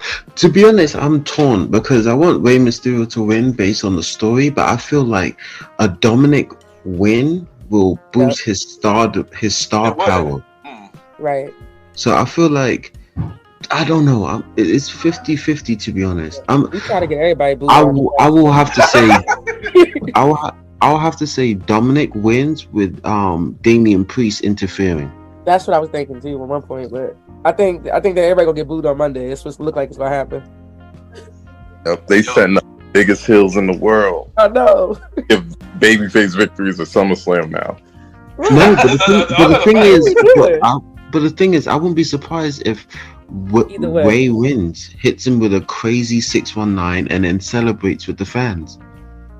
Yeah, that'll be nice. That'll be the nice way to do it. I personally feel like the fun way to go is Dominic winning, but then again, I like to see the world burn sometimes. So, right. Ain't nothing wrong with that. While I do like all the time idea of Dominic winning, getting on everybody for weeks at a time, I still think we got, just like y'all said earlier, we got too much hill wins. One thing, two, we've been building this up for 6 months. It's time for Ray to get a win. Then Dominic. I feel he'll win. Yo, Sans.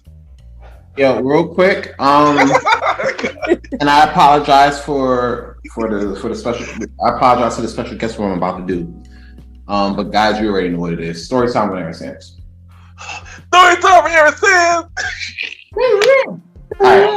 It never happened on my show, but you carry on, Sans. Alright, so shout out to those who worked in like daycares and after school programs real quick, right? Amazing people. I used to work in those in the field before I actually wanted to go make some money. There's no money in that shit, let's be real. Because I work there. I'm saying, you know what I'm saying? Educator. I'm an educator. I work in that field. So yeah, you gotta do it for the pure love of the game, you know. Right. But after school programs, you know, kids come out of regular school, they go into after school and they start wilding. You got that one kid that you see do some fuck shit for the whole damn school year, and then you see the parents, and you really hope, right? When you tell the parents like how fucked up the kid was today, you really hope, right? They take that news and go home and just straight go to town on their ass just one time, right? Because we can't. It's fair. But then they come back and they're still being a pain in the ass. You know what I'm saying? Like, that's what Dominic is right now. That kid, right? That you think like every week. And I've been watching it. Unlike some parts of NXT, I've been watching this shit rather closely. And I'm like, yo, every week, bro, you've been on some bullshit. You know what I'm saying? If it's not the mask shit, it's respecting your moms. And I think that was the straw that got the back.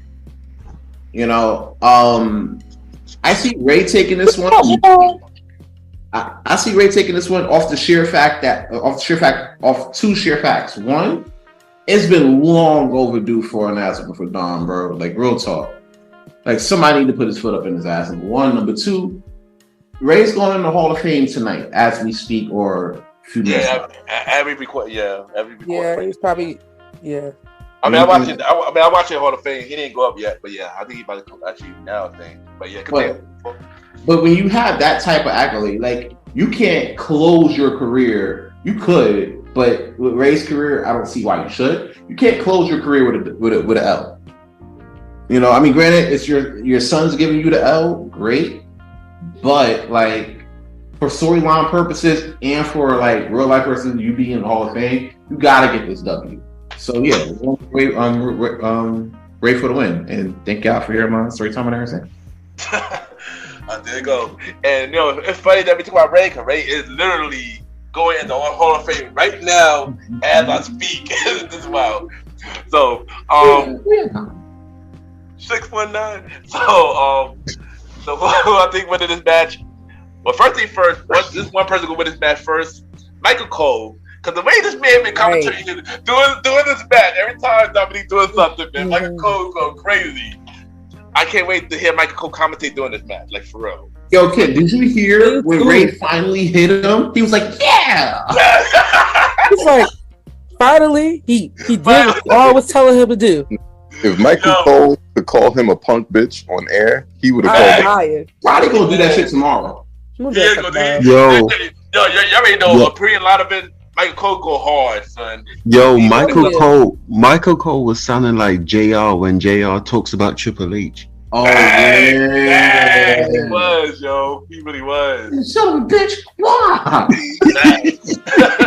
I was thinking that too. I was like, Michael Cole. I feel like how I said Michael Cole gonna be like loving this. For real, he's so passionate about this. He really is. Yo, I want to give this moment to, shout out to Michael Cole, man. Give this man his flowers. I don't care. He one of the best commentaries. I don't care what nobody says. Nah, that ass. Especially after that. Yes. Especially after he got the freedom to actually say what he wanted to say. Yes, right. For real. Like, and actually not act like there's not other things going on around us, like other companies around us. There's like not like forgetting people's history. Yeah, exactly. Like, I love the fact that he brings out all the background stuff, like people with history. Like, he said the Bullet Club on TV. Like, I know it was a Bullet Club. Exactly. I heard Michael Cole. He was on an interview with Pat McAfee. I watched it. Yeah. Michael Cole, he knows his stuff, boy. He's a fan of wrestling. For real. So, I heard this rumor that I saw this something somewhere that when he hits 30 years, which would be in about 4 years. 4 years, he's gonna retire. Yeah, I heard that. I seen that today as well. He got like 4 more years, and he's gonna retire. He said so. Yeah, so he wants to make it 30 years. Facts, yo. Question for you guys: with that rumor, who do y'all think is gonna be the new face, the new voice of WWE? Realistically, you know who's good? Oh, wow. You know who's good? I'm mad they took him off of TV. I like Vic Joseph because he's been really good in NXT. I think I'm actually agree with you. I think it'll be Vic Joseph. Yeah, I mean, he killing it. I would have said Tom Phillips, but once he left, I think Vic Joseph's the next person they kind of grooming. Yeah. But he's kind of. Do you know who could have been next though? If he didn't leave, Pat McAfee. Well, Pat McAfee. Well, no, he's more a color commentator though. He's more like Corey. Well, not Corey Graves, but like we like him better. Corey already been the secondary face. Yeah, he already. Corey already has that color commentator top spot. Yo, but hold on. But I hope not will be the next big thing. Hoping not Kevin Patrick, because that man is terrible. So absolutely not. No facts. Hoping not Kevin Patrick. Like I was watching something. I was listening to After the Bell, like a clip of it. They was talking about Wrestlemania, and they made a comment about what he said on Raw. He called it the weighing machine or something like that, not a scale. And Corey was like, I wanted to say something, but I couldn't say that at the moment because I was in the segment. And he said, I wanted to say, bruh, it's a scale. And he said, they said on Patrick, he said in his ear, he said, I don't know what I was thinking. He said, and then Corey was like, you probably were terrified for your life because almost and Brock Lesnar were throwing things and you didn't know what to say. And they were saying to him in his ear, you know, it's a scale. And they said he had a bird in his ear saying, you know, it's a scale here, right? And he said, yeah, I know that. Like, he was telling him later, he's like, yeah, I know that. It's a scale in Ireland, too. I don't know what I was thinking. But I think his mind was just kind of got jumbled and stuff like that. So I think he needs to be scripted because the rest of them. I agree. The rest of them could do it like off the cuff, like they're good. Yeah, but I do agree. But I do think Vic Joseph might be the next big thing. He's actually pretty good. Vic Joseph is really good. I like him at first. I didn't like him at first, but he grew on me heavy. I like him a lot more now. But back to this match though, I do agree with a lot of y'all. I do think Ray's winning. Ray need to win actually. He need to win, especially now he got the LWO. Ray's been money rock lately, so exactly. He needs to win. Yeah, exactly. And now Ray got the LWO back. That would be a big factor to help them against the Judgment Day. So who else could he add to that? Judgment Day. But at the same time, you know WWE ain't afraid to make somebody, especially Rey Mysterio, look bad on his Hall of Fame or his retirement match. Because you saw how they sent out Kurt Angle. I was gonna say Kurt Angle, but Kurt Angle, that was under the Vic McMahon, under Vince McMahon. So maybe Triple H would be different, but I hope he wins. I think man is a WWE employee again as of today. So They said he was gonna be there this weekend. So and you have to understand. Yeah, you have to understand with the WWE too. They do not fail when it comes to disappointing you. Yeah, that's true. Yeah, they don't care. Yeah. They think got more time. Sometimes it makes sense. Sometimes it doesn't. I'll be like, that didn't make sense. Why would they have to win? Yeah. And then but sometimes you see it later on, you're like, oh, that made sense now. But I can see one person they could bring into the LWO if they manage to get this person back in WWE. Charlotte husband Andrade would be perfect for. I thought about him too. The LWO, yeah. He don't want to be AEW no way, so yeah. And says, I heard he was at the Hall of Fame. Oh yeah, he really is. Because Charlotte said something about it on TV. She said that me and my husband are matching. Oh wow! And I believe Sans, I forgot which prediction it was. But we spoke about Andrade, one of the predictions about him possibly might be coming back if he was to come back. I hope he does. I think it was in a SummerSlam prediction that we spoke about right? that. Yeah, because he was already having issues with AEW from then. Yeah, he was. So it was a lot going on. So if you're talking about surprises, if you're talking about Triple H bringing back surprises post WrestleMania, expect to see Andrade be one of the surprises. Do you think Andrade's coming back Monday after WrestleMania? I think he come back down the line. I'm not 100%. He don't come Monday, maybe Friday, because that's where they are. Oh, Friday. And if not Friday, probably Backlash. I was a little distracted. Hold on. Who do you think is coming back on Monday? Who do you think come back on Monday? I don't know. Oh, maybe they said Randy Orton might come. Oh damn, we're gonna talk about that later. I got distracted because I'm watching Hall of Fame and Montez and Byron Saxton got on the same jacket, sparkling jacket, like twins. Yeah, but I believe all of us. I believe except for one person. Everybody going for Ray except for one person. I believe Mally, of course. So let's carry on. We're doing night one. Yeah, doing night one. So next match we got is Charlotte versus Rhea Ripley for the SmackDown Women's Championship. Come on. Rhea's winning. She has to get her redemption from 3 years ago. That's it. And she's the MVP of Judgment Day. She's the only. Well, they all legit, but she's been the most consistent. She's been winning everything. She hasn't been pinned in God knows how long. But if they was to have somebody pin her, that's a fact. That's a fact. I don't remember. Remember who broke Asuka's streak? Let's start. So, I mean, I can see him doing that, but I feel like she is just too hot right now.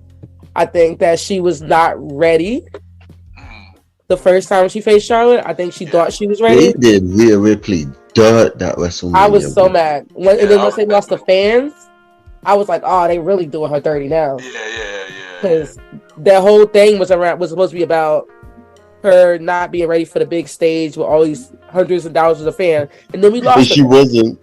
She wasn't ready. She wasn't ready with the fans. So I guess they just I'm just gonna keep the same outcome. So I wonder how she would have been with the fans. But we know because she did beat Asuka. Yeah. So that year. So I think she's definitely winning. I saw who we got. I think Rhea Ripley is gonna win because I believe it's her time to get to the next level as a star. But at the same time, she's fighting her kryptonite. That's a fact, yeah. Because Charlotte Flair is one wrestler that always has her number. People will be like, all right, cool, Rhea Ripley's gonna win. All of a sudden you see her tap to a figure 8. Like, oh, come on. Yeah. It happened in all the matches. That's true. Yeah, that's true. That's a fact. Yeah, that's a fact, yo. That's a fact. That it was actually hilarious. No, like I was surprised when Rhea Ripley tapped the WrestleMania during I thought COVID. she would have passed out. I was too, yeah. Yes, yo, she passed right. She did pass out. She didn't tap. No, she tapped. Oh, she did tap. Oh, I think she tapped. But Yeah, I thought she would have passed out or like Yeah. got pinned. Her shoulders got pinned down or something like that. Like something like, showing that she's not ready. Like she wasn't paying attention. I thought they would have did one of those, but they had her tap. I was like, oh my gosh, I was so mad. The weekend. And do you know what's crazy about it is because Rhea Ripley, she literally won the belt after beating Shayna Baszler, who was like the final boss. Facts, yo. Hey. She was. That woman, yeah. So if it's on me, I'm going you, Melly. Still, it's Rhea Ripley's time. They gave her the entirety of the damn Royal Rumble. Right. Yep. She hasn't match on TV in a long time. In fact, she's been body slamming niggas, fellas. Oh my god. We get in That's you gotta move the switch. Hope you got like a woman. No, keep. I'm coming for you. Let's keep going, son. Just keep going. Just keep going, son. Next. Let's keep going, son. Even by dudes. Hogan, I'm coming for you. Yeah. Top of her neck. We see body for dollars. It's time for her to beat Charlotte. Charlotte hasn't been as hot on this comeback, but you also, I don't know. WWE really loves Charlotte Flair. I mean, she's a kryptonite, bro. Yo, they already got a WWE legend with Charlotte on it on A&E. Yeah. How? Look, how? You know what they got? Bro, we already know how. We're not gonna act like, oh, bro. They're gonna get her this killer entrance. She's a legend because Charlotte Flair said, "Listen, I'm not wrestling unless I have a belt." Right. She came back and won a belt. She been gone for months. That's a fact, dude. It's not even the first time. Like, right? It's not the first time she's came back and just won something. No, that's not great. She just every single time she go away. She go away. She be same day she gets a title match. That's a fact. No, but like I think when she came back, like after Ric Flair like was in the hospital, it was a few weeks before she like won. She beat Maddie. Like 2? But like it was like 2 or 3 weeks or something. It was like right before. Wasn't it like right before when the Becky became the man or something? Oh yeah. No, she became. No, Becky wait, that was after that. That was before that. Title and they put her in the match. They put her in the match unnecessarily. Oh yeah, when she was about to face Carmella. Right. But when she did beat Natty too, I think. Oh yeah. I don't remember that. Yeah. They like to do that with Charlotte. Just and then Oscar too, right before Mania. It's always when the crowd is tired of somebody being champion. Like with the Ronda Rousey, people were tired of Ronda Rousey being champion. Yeah, everybody was tired of her being champion. So they were like, "All right, bring Charlotte Flair back," and they did. So now what happens is now people are tired of Charlotte Flair being champion again. They got she don't got Xbox heat though, Charlotte, like Ronda did. Everybody wants her to be fired. That's how they use Charlotte though, because they know Charlotte is so good that if she goes away and comes back, like people gotta miss her. Goes away, she'll be gone enough for people to miss her, right. And then she'll come back, win the title, and they always do this. They let her face right until everybody realizes, oh yeah, this is Charlotte, and she always does this and start booing her. Right. And legit, I did when Ronda won that title, I was just like, because everybody was leaving, like when I'm gonna call them by their new names, Mercedes and Trinity left. They messed up that whole SmackDown division. Liv was like the only saving grace for us. Like Liv won, and then they really didn't give her the platform like she needed to be. Facts. Like, they made her look like, oh, she's just lucky, So like even her, like she grew, but like no, they had Ronda come and beat her. I was like, okay, so they need to have Charlotte come back. We need somebody else back. That's what everybody was like, can Sasha come back now or somebody else come back? No, I don't think Sasha's coming back. Sadly, I don't think she's coming back anytime soon. Nah, she having way too much fun in Japan. I think that she's going to do this for like a year, and Bailey thinks otherwise because Bailey, Bailey's her bestie. So Bailey was like, she's hoping she has to come back home. Bailey said that she's holding hope that she's coming back home. Trinity is gone too. I want Banks to come back. Naomi is Supercard. Yeah. So and she was. Is she competing at Supercard, or she was there? She was backstage watching Adina's match. Well, Ember Moon, Ember Moon, but Adina. Yeah. A match. They said she was backstage watching the match, and she went to WrestleCon. You can't be on WrestleCon unless you not employed. Oh wow. So, and Wrestlemania, I think they said she was there too. Yeah, she was definitely okay. That's what she was a Joe, it's a bunch of people there. AEW people was there. Like big athletic snacks. Both. Right? Her outfit was so nice though. It was cute. No bad. But yo, Sans, what you got? Yo, that's all right. Y'all try. Look at We talking about Naomi at Wrestlemania. Like, listen. Yeah, she is a baddie, son. But and she was with Jade too, so you already know. I know. Baddie shot o'clock shit. Get back in track. Get back in track, son. All right. I ain't gonna hold you. I'm like Charlotte's reign. At least this one, like a few others, has been mid. Just saying. Yeah, because they don't give her the mic and everything like that. But at the same time, overall, it's just been like a lot of her reigns. It's just been mid. Rhea's been too hot for her not to win. Yeah. You know what I'm saying? Like, I feel like if she doesn't get the W, WWE dropped the ball on her completely.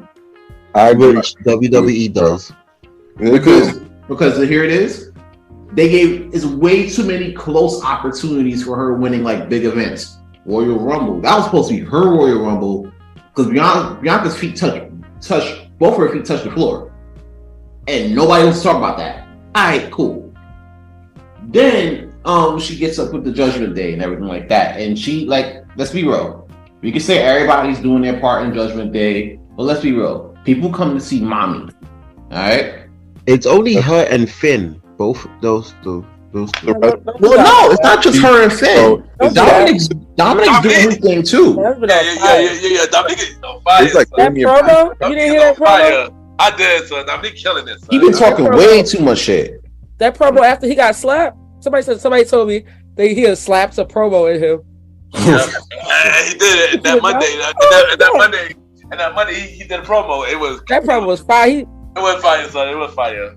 Like everybody's been doing. It's at the point where everybody's doing their part when Damian Priest is like on the bottom of that totem pole. You feel me? He's just there. Yeah, like you just there as your resident big dude. You feel me? Yeah, like he just there. Yeah. And ain't nothing wrong with that when the rest of the team is actively playing their roles. Back. So yeah, Rhea's at a point now where I'll be honest with you, she might not even need Judgment Day. She don't. She never did. Take this title and then just do her own shit. Honestly. Yeah. But which is why I say she'll win because. After that, honestly, I don't want to say that because I don't know. I had my research on that. But yeah, Rhea for the W. I would not be surprised if Charlotte wins, though.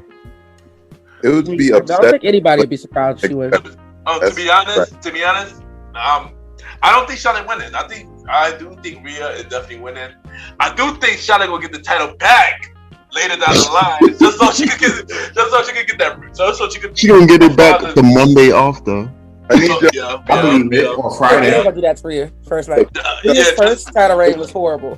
Yeah, just like I said, I think Rhea's winning. I do think Charlotte gonna get it back just so she can beat her father's record. Oh, and John Cena's record. No, listen to me. I think WWE's best transitional champion. Yes. Of ever all time, because anytime they need to do that, they will slap that title right on Charlotte, have her lose to somebody, until that person get thing, and then give the title right back to Charlotte to find her Yeah. back to. But you gotta think about it like this? Isn't that counterproductive though? Because it's not like NXT where the roster still got to work on some shit. You know what I'm saying? Like you have a solid women's roster here. You know, it's not like Stardom great, but it's right beneath that. You know what I'm saying? So would it be counterproductive to have Rhea win the title after all of this build, just her to lose it the following Friday on SmackDown to Charlotte, just her to hold that shit to probably Money in the Bank, for instance? You know what I'm saying? Like even like you got all that talent there. Like I feel like hold it to SummerSlam, let her fight somebody big that she get a chance. Like let her fight like people like lower people like a let me see. Now somebody was saying like who's the healer, who's the face of this match. I said they're supposed to have Charlotte, but I think Rhea's gonna get cheered because people like Rhea better. Honestly, is definitely gonna get cheered, but she's gonna have to earn her heat. So yes, so Charlotte's gonna have to do something to earn her heat. But right. I think Charlotte is not gonna get as cheered as much as Rhea is. So I think they're just gonna have her like dominate like baby faces, like baby faces, people that's like that she's gonna lose. Like when you had these matches with Roman had these matches with wrestlers, and you was like, they not winning. Like, like when he faced like KO and Seth Rollins and other people, you was like, there's a possibility that he's not gonna lose, but there was always a possibility that he could lose. Like when he fought Rey Mysterio. Maybe. No, you like Roman's not gonna lose this. Yeah, like Rey Mysterio, we knew that he wasn't losing. Even though it was a good match. When he faced Riddle, that was an outstanding match. It was. We knew they wasn't gonna put the title on Riddle. Yeah. Right. So, but we knew that it was close enough. Even like Logan Paul, he gave him a good match. But like, I think the closest was Sammy. Right. They was Sammy. We all knew that wasn't happening. We were hoping that maybe. They had to pull out all the stops for Sammy match because they had to. Knew he was going to lose. So they had. So that's what I think is gonna happen with Rhea, and then they'll give somebody like big. I don't. But like who though? Gonna be yet because I'm trying to look and see who's on SmackDown. Maybe it'll be Charlotte coming back, or maybe like a Liv or somebody. Who knows? They might, or Raquel, maybe. Could Raquel have history? Nah. This is me. I'm not really a big fan of Raquel. No, I'm just saying that because they have history. Like they're friends in real life. They had a phenomenal rivalry in that match. They did. She took her out of NXT basically. Yes, I remember that match. Yeah, I remember that match too. With Rhea, Raquel was like the bomb. Yeah, she was the bomb at NXT when she was a heel.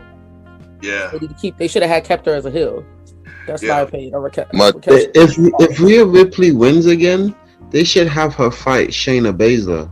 I think so too. That I agree with. Where is Shayna? Is she injured? Like I haven't seen her on TV in a little bit. We will get to that. We will get to that. But I do agree Rhea winning. I do agree about this reign of Charlotte. It's been pretty, in my opinion. But Rhea been killing this whole thing. She's been killing this. Yo, Charlotte wins again. Rhea Ripley's never gonna be champ. That's what I'm saying. Like, I don't think. I think Rhea's winning, y'all. Charlotte not winning. Charlotte losing. They gave her all 29 people in an hour in the Royal Rumble. Right. There is no way they are not pulling that trigger. Exactly. That's also why it is. Like listen, everybody else that has been in a Royal Rumble, they have not come from one. Because this is Rhea Ripley's year. Rhea Ripley's going to have an iron grip on that title until they call up somebody like Roxanne Perez to be the Giant Slayer, or they figure out what they're doing with Raquel Rodriguez and getting her on track, or whatever else they doing. I think she's gonna do like a big thing and keep it for like a year. Yeah, I think they really get behind her. That's what they need to do. Yeah, they need to have her dominate for a year. And then have Roxanne come up and beat her. No, I think they're gonna hold Rhea for a year, and they're gonna set up Rhea versus Bianca for next year Mania. That would be nice too, because they haven't had that match since. Yeah, they never had that match. Yeah, they never had that match. Crazy. That would be I great. think Rhea versus cool. Shayna for WrestleMania. I feel like Shayna versus Ronda is going to happen. I think that would probably be more likely. Yeah. That match will be. Tie it to Oh my what God, we Ronda is. That's going to tie into something later. But we been talking about Rhea for far too long. Let's go to this last match from night run. So with the tag team, which most likely will be the main event, most likely the undisputed tag team titles. We got the Uso versus KO and Sami Zayn. Well, I think this is going to be the start of the end of the bloodline. And Sami and KO is going to pull out the win. And Roman's going to be pissed and he's going to be unfocused. Facts. All right, what about you, Sauce? There's, oh my God, everything in my heart does not want to say this, but I think Sami and KO is gonna win. That was painful to say. Me too. It was. Facts. All right, what about you, O'Malley?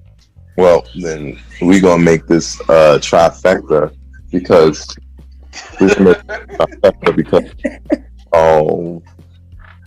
I sincerely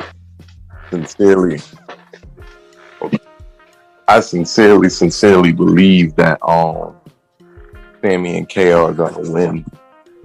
And it's gonna be this huge moment, but come on, son, we've been down since day one-ish. That's the problem. I know. Yo, I'm not gonna hold you. I'm curious about Sam's answer because Sam's all through this prediction for the last 2 years, he been blooded out all through these last 2 years. He been bloodline all through these last 2 years. I'm curious to hear this man answer for this one and the main event for night 2. Come on now, I was trying to tell my be blooded up. That can be bringing up my past. Like, come on. Now. All right.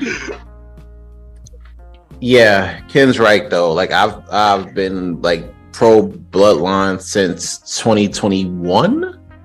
Ooh. Yeah. It was. If you look back at all of the predictions, I've always said never bet against the bloodline because there's always something. There's always some trick up the sleeve. You know what I'm saying? Mm-hmm. That makes them keep the titles, and it's been true. You know, I haven't been off. Right. I ain't gonna hold you though. I got doubts. I do think that somebody doubts. new is gonna join the bloodline, and nobody's new. Nobody's coming out the crowd. Nobody's pulling a solo. And Jay's unsure as hell. You feel me? Big as hell. There's like that's a big family. It's a big family, yes, but I don't see like Jay's unsure as hell, bro. Yeah. I don't trust it. I usually trust it. I don't trust it. So off the strength of that, I will say Sami and KO for the W. I was gonna say before I saw the stuff about Naomi, I thought maybe she might come back. But because I was hearing rumors that they were trying to get her, that it was close of her coming back. And she was still on the website and everything under there. So I was like, hey, maybe they just waiting for a big moment for her to come back. And maybe she just helps her husband win. Husband and her brother win. So that's what I was thinking originally, but now seeing this stuff like how she's like backstage and like Ring of Honor and she's like not going by Naomi no more. Wait, hold on. She actually confirmed that on Instagram. A fan actually did. Not with WWE. Yeah. So that's why I was like, I don't know. That's why I'm kind of leaning towards Sami and KO. And as for me, I do agree with all of y'all. It's pretty much anonymous. Sami and KO definitely gonna win. Yeah, it's shocking to say that because Bloodline been killing it, man. Right. But they need to end to the story. Yeah, I know. This has to be the end. Black team, this is the perfect storyline. Right. They already broke the New Day's record, so they're good. Nobody breaking that record no time soon. Yo, just like the new edition, man. Their song, "This is the end." At the end. Ain't nobody breaking that record no time soon. They're gonna have that record in there for decades. Facts. Nobody's breaking this record. I thought nobody was gonna break that New Day record. New Day. So once that thing happened, I was like, oh man. They record by like 200 days at this point. Yeah, man. But now, like it's night 2 now. Now we're on night 2. We're on night 2, and the first match for night 2, I believe this will be the opener. You sure? The IC Championship. Gunther versus Sheamus versus Drew McIntyre. I'm a little conflicted on this one. I think I really want Sheamus to win, but I think Gunther, he's just been too dominant. Nobody has pinned him since he's also, well, it was him in Solo, but now it's just him now. He's the only one he's undefeated right now. So I don't think Sheamus is gonna win this. I think Gunther is gonna hold on to that title a little longer. With me? Alright. You can see you. Alright, so boom. I think that the title's staying in Europe and Gunther's gonna win. Play this up. Think about that. I think it's gonna be a great match. We're gonna see the Brawling Brutes out there. We're gonna see Imperium out there. The Banger Bros. Banger? Bang Bros. At the end of the day, the match is sacred. The ring will retain because they gave him an hour and 10 minutes in the Rumble, and there's no way he's gonna lose this big opportunity to become the biggest star on SmackDown. There you go, Sands. I want to come back to that statement. Molly said the biggest star on SmackDown above Jay, above Roman. I mean, granted, after everything, but not above.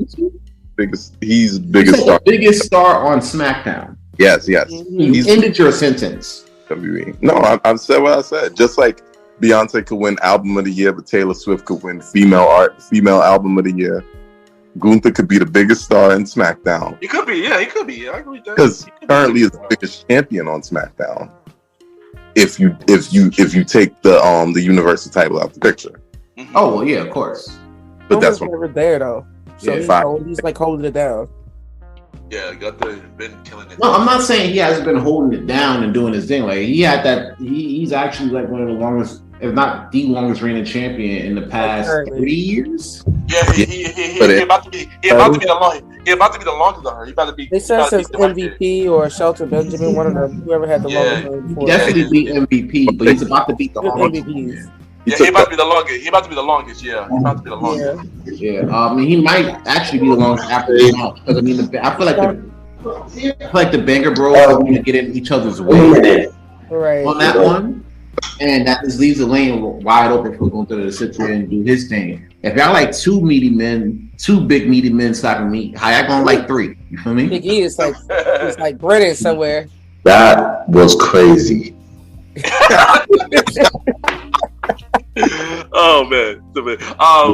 As much as I want Sheamus to win, so he can finally get an IC title, I also want Gunther to win, and that boy been killing it. This probably will be one of the match of night for night 2. Gunther's definitely gonna retain. He's not gonna let that go for a while. Let me jump out the window real quick. I'm gonna jump out the window. If Gunther loses, Cody's gonna win, and Gunther's gonna be his one of his first opponents. I don't disagree with you on that. I know who it is gonna be Cody's first opponent, but I'm gonna save that until later. I already know who it is already. All right. But, yeah, I'm gonna know who it is already. But I'm gonna save that for later. But next match we got Hell in a Cell. Ooh, this is the one I'm not sure about. We got Edge versus the Demon, Finn Balor. I do not envy going first for this one. You want I don't want to go first. Well, can I go first for this one? Can I go first? You go. You can take your turn. Alright, so this match will be an instant match. this build. I mean, Judgment Day has been at it for like literally like a whole year. Literally a whole year, just about. This story needs to end. Yeah, the story needs to end, and especially with Ed said he retiring most likely later this year. Right. Well, when they return to is it Toronto and Canada? Somewhere in Canada. I'm actually gonna be there for my birthday. Shout out to that. Oh, dope, son, dope. Oh, cool. Dope. So, yeah, but who I think winning? Who I think winning and who I think need to win is definitely this man need to win. The Demon need to win. I'm sorry, the Demon need to win. I love Ed. You think Ed's gonna win? No, I think the Demon. The Demon. I'm going with the Demon. I kept going back and forth about this because I feel like we need like a happy moment, like he like took down the Judgment Day. Yeah. But like he's not really ever gonna take them down. So yeah, exactly. I feel like the Demon. The last time we saw the Demon, he lost to Roman by some faulty rope wiring thing. Don't remind me. So I feel like the Demon needs to redeem himself. I know that was the worst thing. I was like, "What are we doing?" I thought maybe one of the Usos had to clip the ropes. I was so confused. No, blame Vince because that was the best move right there. That was the best move. But continue. That was the best way for him to lose. No, that's the best move. That was the best move. It would have worked out. They didn't. Yeah. So it's stupid. Yeah, it was stupid, but it just kind of worked out. It kind of threw me off. I wasn't expecting that to happen. I knew he was gonna lose. But anyway, I think the Demon needs to win because we haven't seen the Demon in a while, and I want the Demon to go back to being how it was in NXT. I agree. Where it was like when the Demon came out, you knew he was gonna win. Dude, so the Demon beats. No. I take that back. I think Samoa Joe beat him. I take that back. I think he beat the Demon one time. Yeah. Oh, it did beat the Demon. Yeah, that was the only one that beat the Demon besides Roman. That's actually, Bray beat the Demon. Oh, Bray did too. Oh, Bray did. He was right. No, I think he was a Did he beat they didn't have the match. No. He was regular Finn. He was regular Finn. He was regular Finn. He was regular Finn. They didn't have a match. It was the Demon beat AJ. AJ. Oh. Speaking of AJ, we know AJ injured. Did AJ come back on Raw? Hope he does. Oh, so you're saying AJ's coming back the Monday? It depends on how injured, if he's how he's feeling. Nah, I think they go for a while. I personally think it's gonna be Randy. Club has been doing nothing since he's been gone. I think it's gonna be Randy. I thought that too. I think I saved my theory for Randy later, but I saved my theory for Randy. But so who you got for this match? For this Hell in a Cell match? I was even talking. Even Alvin can tell you. Me and Alvin had discussions about this match back and forth. I want this to be a brutal match, like a really brutal match, like 03 Brock Lesnar versus Undertaker type of match. And I want Finn to win. Alright, Mally. But the Chief definitely agrees with everything you said. Seriously, I think it's going. I need it to be bloody, horrendous, crazy match. I don't think it's going to be that bloody because we're definitely more in the new era. But it's going to be good. They're going to go places that is hard to go because we know that take a crazy match. But at the end of this, I need to see Finn Balor take this W. Mm-hmm. Can we get a complete? Can we get a complete? Unanimous? Get it unanimous says, come on, please don't do it to us, bro. Don't do it to us, bro. What? Are y'all all going for Finn? Yes, Yeah. all of it going for Finn. Yes. For the Demon. The Demon. Oh, the Demon. I'm Just sorry. Finn, I wouldn't go. Well, I'm afraid I've got some bad news. Of course you do, son. Let's clarify that. Of course you do. Nah, bro, I'm going with Edge, dude. Okay. I don't know what we're all thinking. Bro, the Brood is showing up. What do you mean? That's I don't know. But the Judgment Day's out there too. So they're gonna even Judgment Day got their hands full. Dom got his hands full. That's a whole other night. Rhea got that's a whole other night, son. Another night. Gentlemen, they got nothing.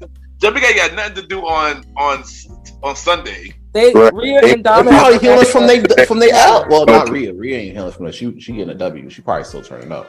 Dom's still healing from the L. Damian Priest. And Damian Priest gonna be out there. Yeah, okay, but then you got like Gangrel, you got Christian out there. That kind of more than uses it up, really. So you telling me Damian Priest, big 6'6" self, can't take care of an old? Rhea gonna body slam Gangrel. Come on now. Gangrel ain't taking no bumps, so I ain't gonna hold you. Christian might take a bump. Christian gonna get. Yeah, Christian definitely gonna get that. He'll go to a table or something real quick, but nah. Like I'm sorry, like I said, this story has to end. It's like the Bloodline story. That shit has to end, bro. And I can't see it still being like in the whole, going on retirement situation without closing the story. You know what I'm saying? If what the rumor is true, and if Miller August is going to be like his last match, he got to at least close a chapter on this shit with a W. So I don't want. I hate being in like the minority, but hey, it is what it is. Edge getting a W. But this might be Edge's way of passing the mantle. Yeah.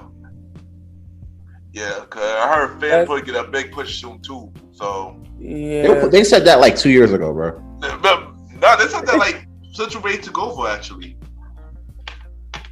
Like Tremaine got specific people that he wanted to push, like after Mania. So Top Dollar ain't. No, he's not. Don't worry, he's not. Even though I like Top Dollar, but he's not. So the next match, we got the women tag team showcase. Oh boy. Yeah. Right. We got Lembo and Raquel Rodriguez versus Latoya and Shazzy versus Ronda and Shayna versus Chelsea Green and Sonya Deville. Like I said, hopefully they get a women title contender out of this match, but Let me start with this. I am so happy Chelsea came back and they put her in the right role for her. This is the perfect role for her. Facts. The only thing I'm sad about with this match is that Carmella's not in it. Yeah, because I heard she might be pregnant. She might be, or she is pregnant. She might be, but she did do the reveal with Corey, and she's at Hall of Fame. So the Hall of Fame. I think that she might be. I think that might be what happened. Either that, or she really did get injured. Yeah. But if it's something, and if she injured, this might be something that we just can't see, like something that's not a big injury, but it might be irrelevant, too big for that. But if she's pregnant, congratulations to them, because they're happy and everything. But I gonna go with, as much as it pains me to say this, Ronda and Shayna, because I second that. I think they're gonna go have their match. They're gonna have a match versus Becky and Lita at WrestleMania Backlash, or one of the nights after WrestleMania. They're gonna challenge them. Sorry, Anj. It's not WrestleMania Backlash, but it's now Backlash. Oh, Backlash. Sorry, my bad. Sorry, I'm so used to it ingrained in my brain for the past year. Backlash. That's their favorite pay-per-view. That's their favorite pay-per-view, son. Let's get that out of there. Backlash. That's their favorite pay-per-view, son. He love that. Yeah, but I think they're gonna probably win, and then and I think it's gonna eventually lead to them, like when they do lose the titles, it's gonna eventually lead to them having a WrestleMania match next year. Somebody's gonna, because you notice something which pains me every week. Why does she not come out to her own music? Shayna never come out to her own music. Yeah. Like, what's up with that? Don't she? I know she got music. She does. Everybody else come out to their music. Why she coming out to Ronda music? Why trying to hear that shit? Me. Everybody want to hear Ronda music either. That's true. No, I like that. No, I like the person who sings the song. I don't like the person that comes out to it. Oh, okay.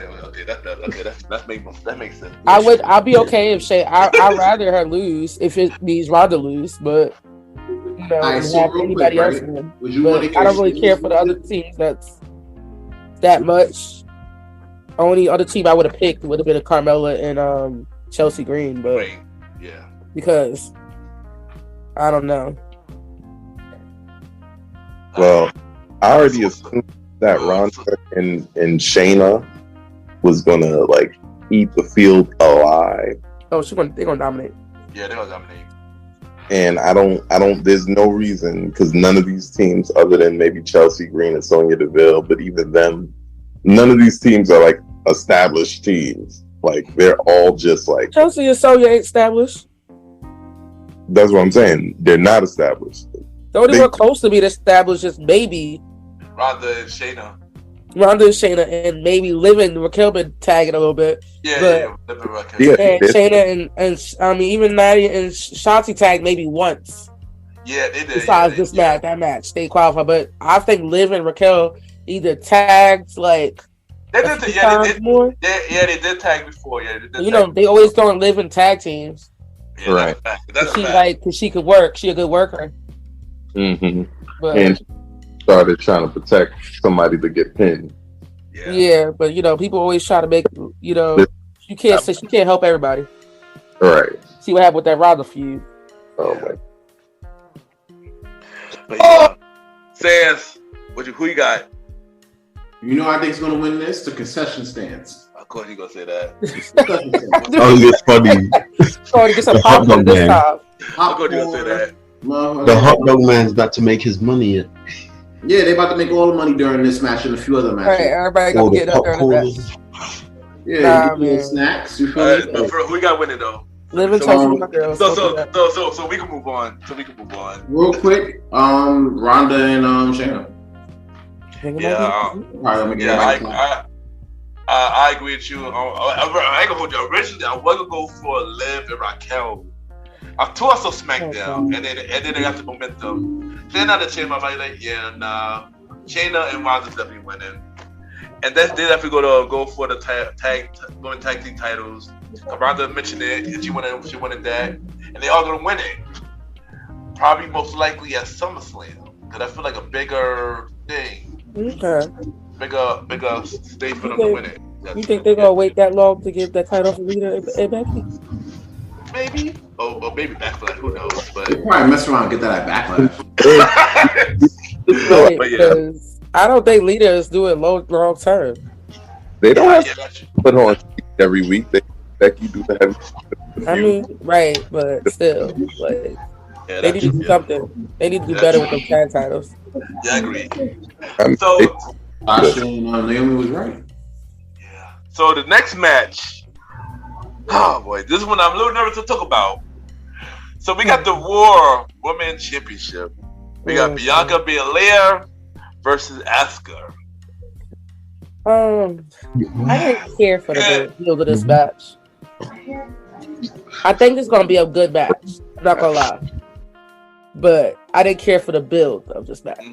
Yeah, I felt like it was kind of like how I think they copied and paste like with Sasha a little bit, like how they was like, oh, they were buddy and friends, and they were allies, and then the person Sasha turned on her. Oh yeah, like they were friends and stuff, and then they turned her, So like I feel like this build wasn't as good. It's more of like Bianca's like dominance versus Asuka's mind games. Like, is she gonna be overcome Asuka's mind games? And I don't think she will be able to. Asuka is like a whole other person right now. For real. So I think this is gonna be Asuka's moment. I would love for Bianca to have the 3-peat and do it 3 years in a row. But I don't think it's gonna happen. I think Bianca gonna have a killer entrance though. I think Asuka's gonna have a very good entrance too. Yeah, that too. But yeah, Asuka's taking that belt though. Right. Asuka's taking. I don't know. Like, it makes me nervous though. I see them giving Bianca the 3-peat. That's what I was kept going back and forth about, but I don't know. Asuka was very dominant in the elimination chamber when she got in. She was. Get into like a 6-woman tag match, get mad, clap everybody, and win the match by herself. Right. So like, I could see why you would think they would give it to Asuka, but all they did was build up Asuka to be something for Bianca to knock down. But remember, Asuka lost when she won the Royal Rumble and she was undefeated, and she lost at WrestleMania. That's why I'm saying Asuka's going to lose. Oh, you think Bianca's going to take it? Beat it tomorrow. This one is hard. It's Bianca's getting the John Cena treatment. She's going to win until the fans literally puke. Yeah, I think maybe to the point of her turning, because people keep saying that they think she's going to turn heel. I think we need to do an American experiment and let her be a face until the fans puke. Until the fans turn on her. Right. I want to see it. I want to see if they're going to handle it like they handled it with John Cena, or they're going to handle it like they should handle it and actually turn up. Yeah, because somebody, I forgot who it was. Somebody did that with. Like, they were like babyface, and then they just naturally turned them heel because the fans turned them heel. Or sometimes it works the opposite way too, that they're heel so much that people love how good of a heel they are and they turn babyface. Yeah. So I think that might happen if they, have her retained. All right, let me get into this. Here you go. I've been waiting to get into this since Royal Rumble. I really have. First things first, I'm gonna get my predictions before I really get into what I wanted to get into. Off top, Asuka's taking the belt in a dominating performance. Bianca's definitely getting flat, dominating performance. Wow. I'm gonna tell you why. I'm gonna tell you why, because everybody's expecting the strong back and forth. This almost reminds me of that one SummerSlam when Brock went against Cena, and everybody thought that was gonna be a strong back and forth, just to see Cena get smacked around with like 30 German suplexes.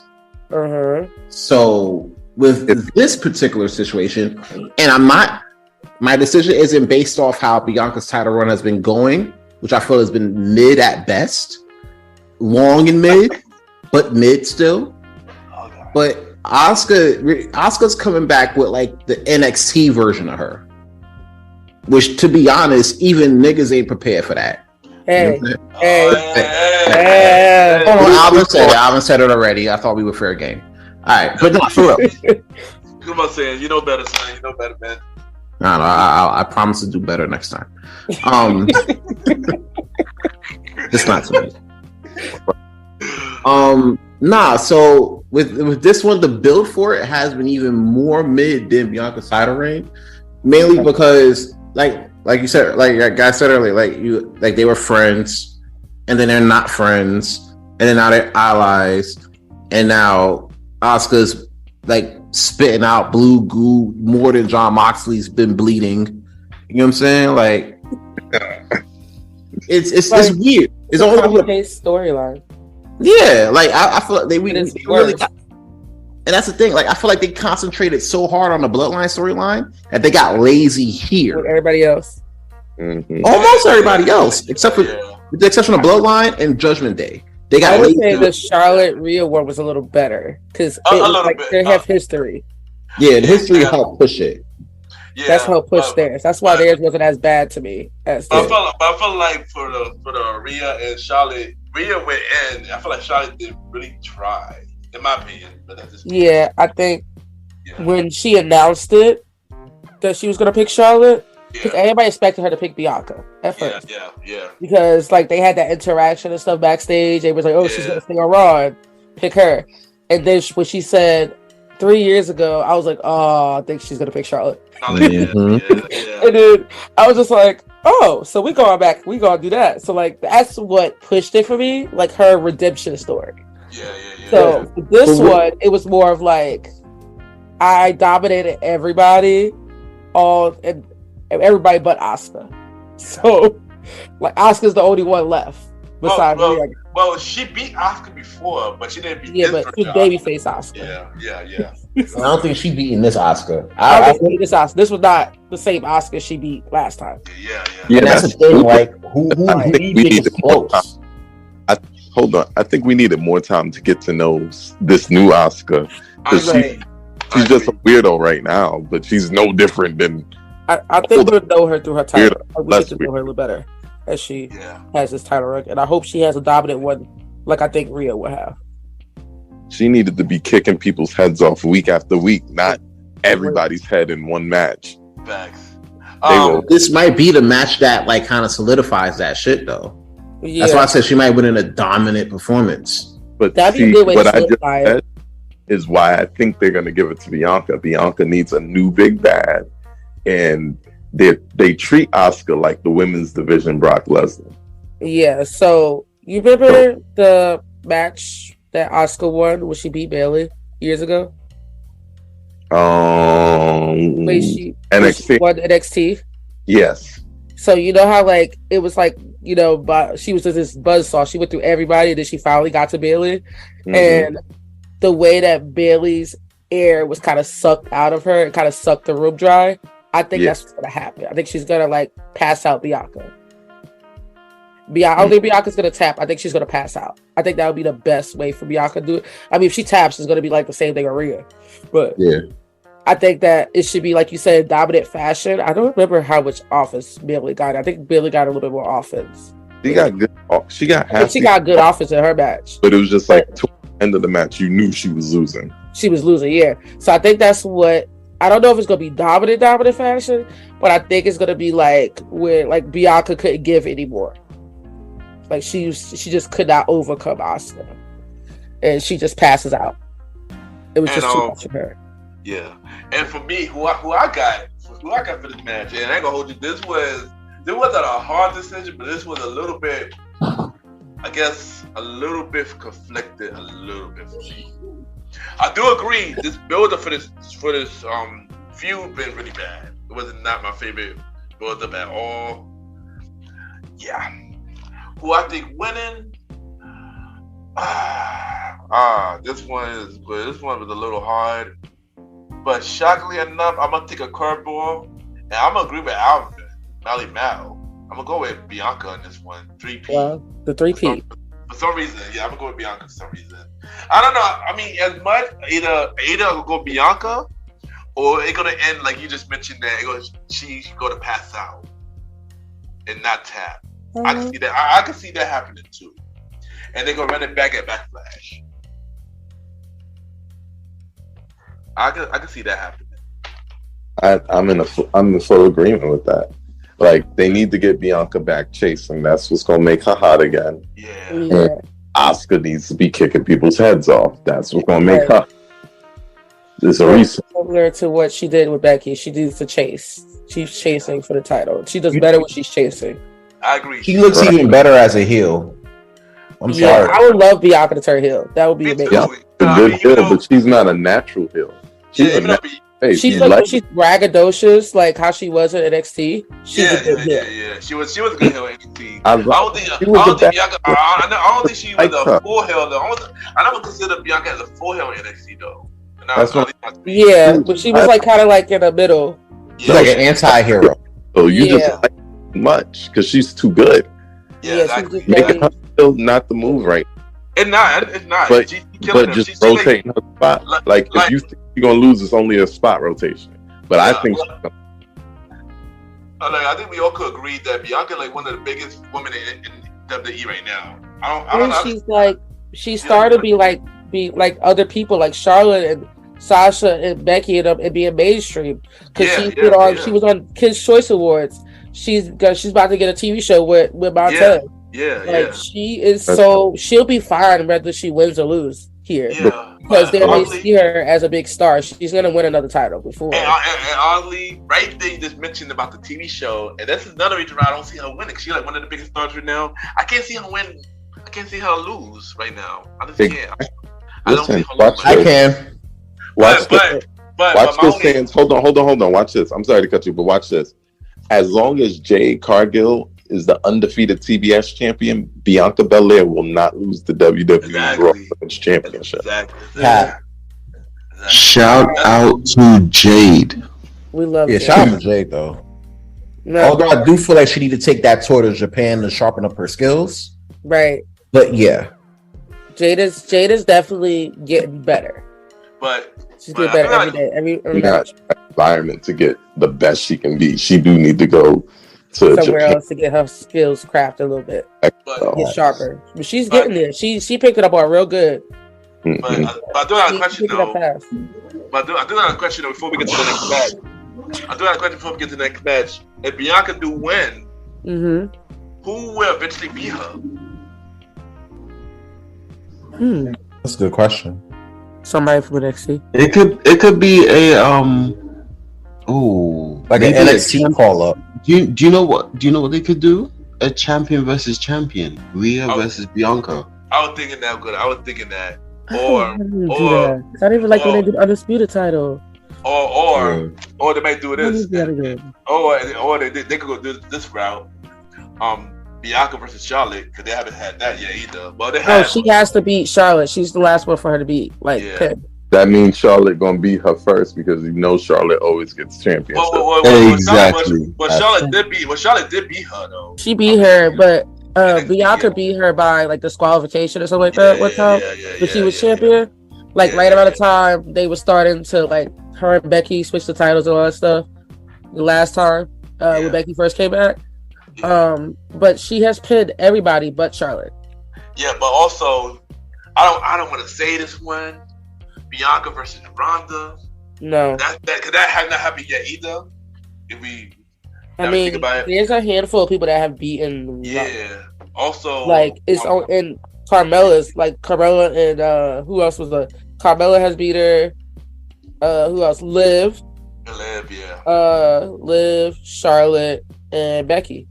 Yeah. Well, it wasn't 1-on-1, but it was triple threat. But she still pinned her, even though that pin was kind of weird. Yeah. Also, Shayna versus Bianca. I don't remember that. Oh yeah, call back to NXT.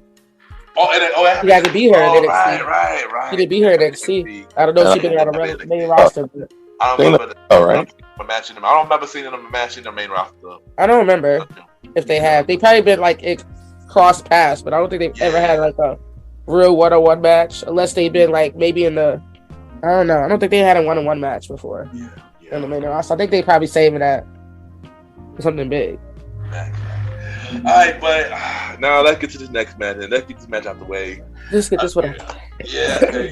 Clearly, we know what's next. Everybody hated this match.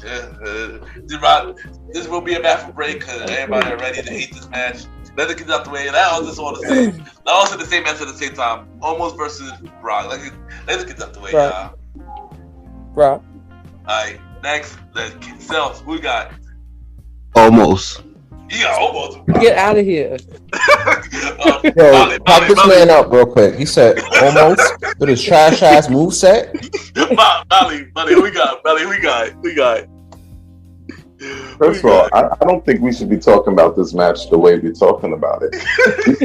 We got a giant man match. We got Brock freaking Lesnar. Brock is gonna F5 him. All around a 7'6" tall man. This is going to be great. I can't wait to see Brock F5 because Brock Lesnar desperately needs to polish up after doing a lot of friendly work lately. Yeah, he's been real friendly for Roman.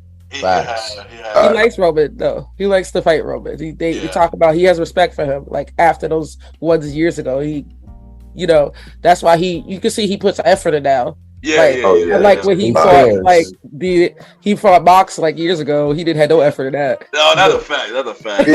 But you can tell when Brock is actually invested in something. Yeah. So in a storyline. But I really think he gonna call back to the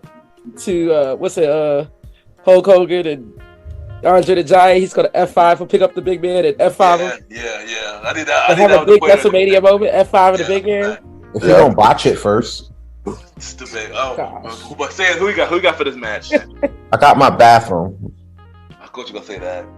Nah, bro, for real. Wait, Alvin didn't pick though. He did. He said Brock. Oh, not for real. But for real though, who really cares about who is seriously invested in this one? I just want to see Brock Lesnar F5 him.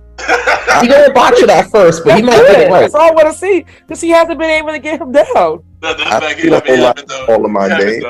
I want to see if Brock Lesnar can successfully pick up and toss around a 7'6", 400. Me too. I want to see him. I want to see him take him to Suplex City. That's all I want to see. Yeah, how one time, right? I can hold you 3 minutes long. And that's all we see. Brock Lesnar throwing him after he throws Brock Lesnar. This is all I want. What was the phrase you used earlier?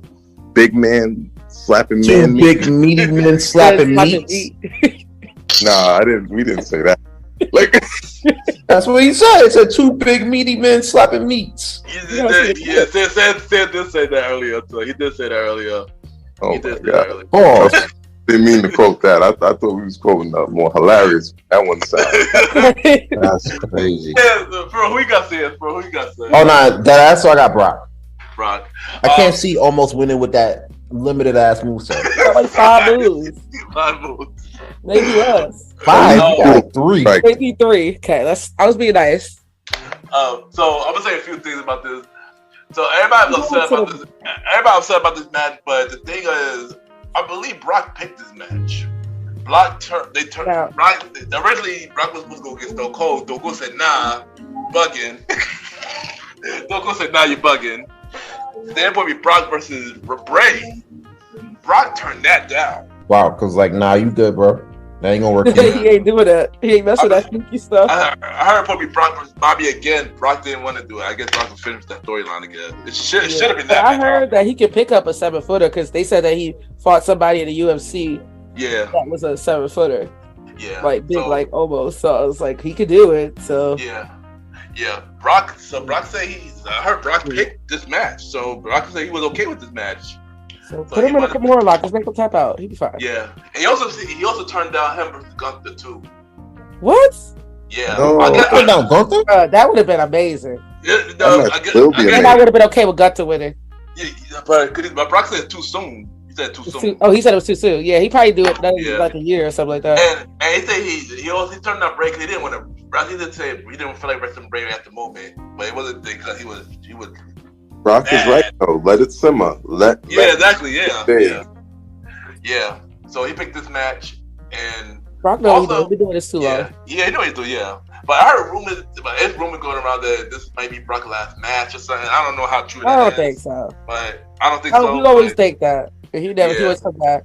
Yeah, so I did hear that maybe that somebody that Bobby might challenge, like the Hurt Business might have a reunion or something during WrestleMania or something. Yeah. Like Bobby might have an open challenge, and somebody made a comment saying like the Bullet Clubs will come out, and it'll be the Bullet Clubs will come out or something like that. And I was like, I don't know about that. Like maybe like Bray will come out or something, because I hear a bunch of people are at Mania this weekend. So everybody. I mean, I just anybody can show up. I signed a goal for next year that we be at Mania next year, y'all. We're gonna make that. It's in Philly, so I'm ready to go. Oh yeah, it's in Philly. I'm definitely going. We're gonna make that travel to Philly, so we're gonna do that. But for this match, I'm also going with Brock. Yeah, and just like I do want to see Brock F5 almost. I mean, I'm okay with almost, but yeah, I'm going with Brock. I don't know what you doing with almost. Yeah, I mean, I ain't gonna hold you. That match with him and Braun Jewel was pretty. It wasn't bad. It wasn't bad. Yeah, it wasn't bad. But, you know who gave Braun his best match? Gunther. Yeah. That was his best match. Yeah, but now it's time to talk about the match that everybody's wanting to talk about. The most important match of the weekend. The most important match of the night. The night of the weekend. The weekend, yeah. The main event. Of the weekend. That includes Supercard Honor. Yeah. That includes Supercard Honor, because I didn't even watch the rest of it. I had to stop it for the show because I couldn't focus on both. I had to watch that. So we got Cody Rhodes versus Roman Reigns for the undisputed WWE Universal title. Yeah. This is like the hardest thing for me because I have been a fan of Roman since he's been out, even when they was booing him back in the day. The Shield. So like for him to finally get his just due and get to what he really deserves, he really put in work the past 3 years, plus years. Like since he came back after like COVID scare, with everything with the immune system. Because when he came back, he left when COVID happened because of his immune system. Yeah. So he didn't want to prevent getting COVID or something. Like somebody there was like sick or something, and he was just like, "I'm not coming there." So I think, as much as it pains me to say this, Cody is gonna finish the story and he's gonna beat Roman finally. But what I saw on SmackDown makes me think was confusing me because he holded up the WWE title. Yeah. So I don't know what that means. I don't know if he just did that just to do it. Because people are like, I think I'm reading too much into it. I think some people are reading. Some people said it on Twitter too. It was like, why did he only hold up WWE title? Why didn't he hold up both? Like it's something that we don't know. But I did hear Roman might be going away for a while. So Yeah. I'm thinking that this is the end of his reign. As much as I wanted him to get to 1,000 and get closer to Bruno Sammartino, I don't think it's happening. So I'm gonna go for Cody. And then somebody's gonna, I don't know who it's gonna be yet. I haven't gotten that far yet in my predictions, but somebody's gonna come out at the end of this. Well, somebody's gonna come out at the end of this match, or somebody's gonna come out on like Raw the next night and challenge Cody. I don't know who it is. I think it might be. I don't know yet. I can't think. I have some thoughts, but I don't know. There go Anj. I don't think it's gonna be Braun. I think it's too soon. It's too soon for Braun. I came up to my turn, but we got like my boy Sauce talk. Sauce, who you got for this match? Okay. Who do I have for this match? Roman Reigns. Now let me explain it. How I want the match to go is I want Roman to beat. I want him to mollywop Cody Rhodes from start to finish and end the night. But I think it's going to be a very close match, back and forth. I think it's going to be close. It's going to be close pinfalls, all that. But I feel Roman's going to beat him, and the crowd is going to lose their mind. Then, when that happens, I feel that you're gonna hear "If You Smell," and then, that crowd is going to bug out. Dude, the It's crowd. gonna be like John Cena, right? Where like when he came in after the end of the match and he was like, "I'm challenging you for next year." Facts. Oh yeah. That would be fun. That'd be fine. I feel The Rock will do that. They will come out and I'll be ready for you for the year. Like I told Alvin, I said I don't know how I'm gonna get the tickets, but I will be there. I'm going to that WrestleMania. I don't know how to get it. Yo, that would be our goal of us. We gotta go to next year Mania, WrestleMania 40 at Philadelphia. We gonna record an episode out there, and we gonna go to WrestleMania. We're gonna set that goal next year. That would be great. That'll be lit. I'm there for that. That's my prediction. I feel like Roman is going to be. He's gonna. I don't think they're gonna take the titles off him until he passes the 1,000-day mark. That's interesting because I was thinking about that at one point too. I don't know. I mean, it has been going so freaking well, right? Like, even when reasonably, especially with the modern audience, you think it would start losing steam. No, I have not. And it picks back up steam. Facts.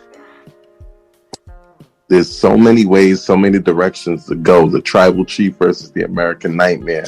They got the two family legacies from the Samoan family and the son of a plumber. You got. This match is just rich and a bunch of stuff that you'd have to be a big wrestling nerd to enjoy. But it's two big stars that you can just watch. It's going to be good. It's going to be great. I know they're going to pull out the stops. I know it's going to be good. Cody's going to do like 50 Cody Cutters. Oh, yeah. He's definitely going to do that. Cody Cutters, 50 Crossroads. Facts. Bunch of disaster kicks. I'm going to come into the match with 5 stored up like Here Comes the Pain. Right. Yo, no lie. I want Roman to spear Cody out his boots as soon as the bell rings. I mean, he gonna have 17 spears for him too. He don't get away from finisher spam just because I think he's still cool. He be ODing. Do a power bomb or something sometime, guy. But do you know what's good? Do you know how I want Roman to win? I want him to bring back the guillotine. Yeah. What? the guillotine. Oh yeah, because he didn't do that. He has, but he hasn't done it like he just. He haven't done it in a minute. Just make them fall. Just have him. Just put him to sleep. Yeah, put him in his own nightmare and send him back to AEW. Oh, no, I wouldn't do all that. Don't do that. Don't do that. Don't do that now. Don't do that. Nah, he go to Ring of Honor. We good over No, here. he'll get over there. So here's my prediction, right? As many stories as you can tell with Roman winning, you can keep Cody chasing. You can set him up for a celebrity. Well, not a celebrity. You can set him up for The Rock. You still got a little bit more legs with the Seth Rollins thing. You can do a lot. You can do a lot of stuff with Roman as champion, but it's been 900 and change days. He hasn't been pinned. 943, I believe. He hasn't been pinned in well over 1,200. Yeah, 940. Oh, 95. When he loses, it'll be 945. He hasn't been pinned in thousands of days. You got it hasn't even. It's been down. Barry Corbin was the last person to pin him. Yeah. 2019. At TLC. 2019. What, like 2019 or something? Yeah, 2019 TLC. That's the last time he's been pinned. Yes. Like 2019. That's crazy. That's when almost Baron 4 Corbin years. was throwing dog food on him. Yeah, Right. That was Oh man, stupid. yeah, that's terrible. That was. But good to But- Man, I think WWE is going to go with easy money and finish the story. If it turns out Cody Rhodes thing does not work out, Roman Reigns is still always right there to beat him up, choke him out, and start another long ass reign. Yeah. They can. I honestly think Roman should win and keep it. Why? Because yes, the fans love Cody. They want Roman to lose, all of that. But being unbiased, I do not think Cody Rhodes, his reign as champ will hold a candle to Roman's. I mean, whose reign as champ is going to hold a candle to Roman's in the year of our Lord 2023, 2024? But that's what I'm saying. That's a huge drop off. Yeah. Okay, but at some point, even Bruno Sammartino had to take a L. Yeah, but that's after 1,000 years. They could use Cody as a transitional champion, put the belt on somebody that they really want Roman to chase after. I mean, they do that in every company. Like, if you send the old TNA back where Gail Kim came back, they put some random person as, like, to be her. They put, like, big champions that have been, like, champion forever. They just have somebody like, oh, they just hot right now. I'm going to have to beat them, and they're going to be champion for, like, a month or two. Right. And then they put it on somebody else bigger. Like, that would be what happened. Or they do like how they did with Bianca, right? And they had her win. She won at WrestleMania, and then she loses at SummerSlam, and then she chasing it until WrestleMania next year. Yeah. That can happen Do you know who could take it off Roman? That I will not be mad? Big E. Oh, that would not make me mad at all. Oh, yeah, That would make me happy, but I don't know if Big E is the star that should do it. It might make him the star. Yeah. But Sans, it's your turn. Sans was too quiet. All right. I've been listening to what everybody's been saying. Like, I ain't gonna hold you. This is probably like the biggest. Yeah, this is definitely the biggest wrestling match. Not only this weekend, but I would say in the past 5 years. I've sat here and I've listened to everybody say their piece. I've also thought about like the big matches in wrestling over like the past half a decade, and I'm like, bro, ain't nothing coming to close to like this shit right here. I understand. Not even title. That was supposed to be the greatest match of all time, or something. That was for Bill. This actually means more. Do you know what was the greatest WrestleMania match of all time? Edge versus Randy. Oh God. Yeah, it's right up there with Sami Zayn and Johnny Knoxville. Right up there. That big hand shit, fire. That whole hour-long match. Sammy came a long way from last year to this year Mania. Yes. Oh, definitely, yes. That But just, here's the thing, I also feel like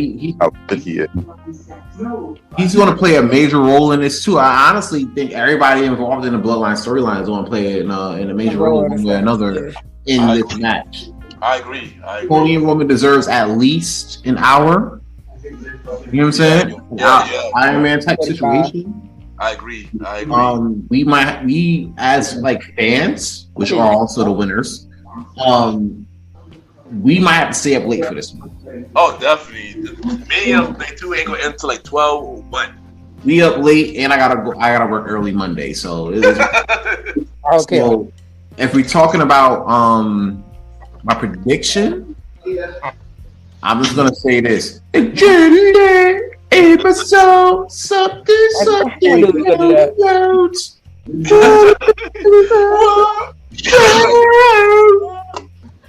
Yo, if Cody Rhodes wins, I'll spare him my damn self.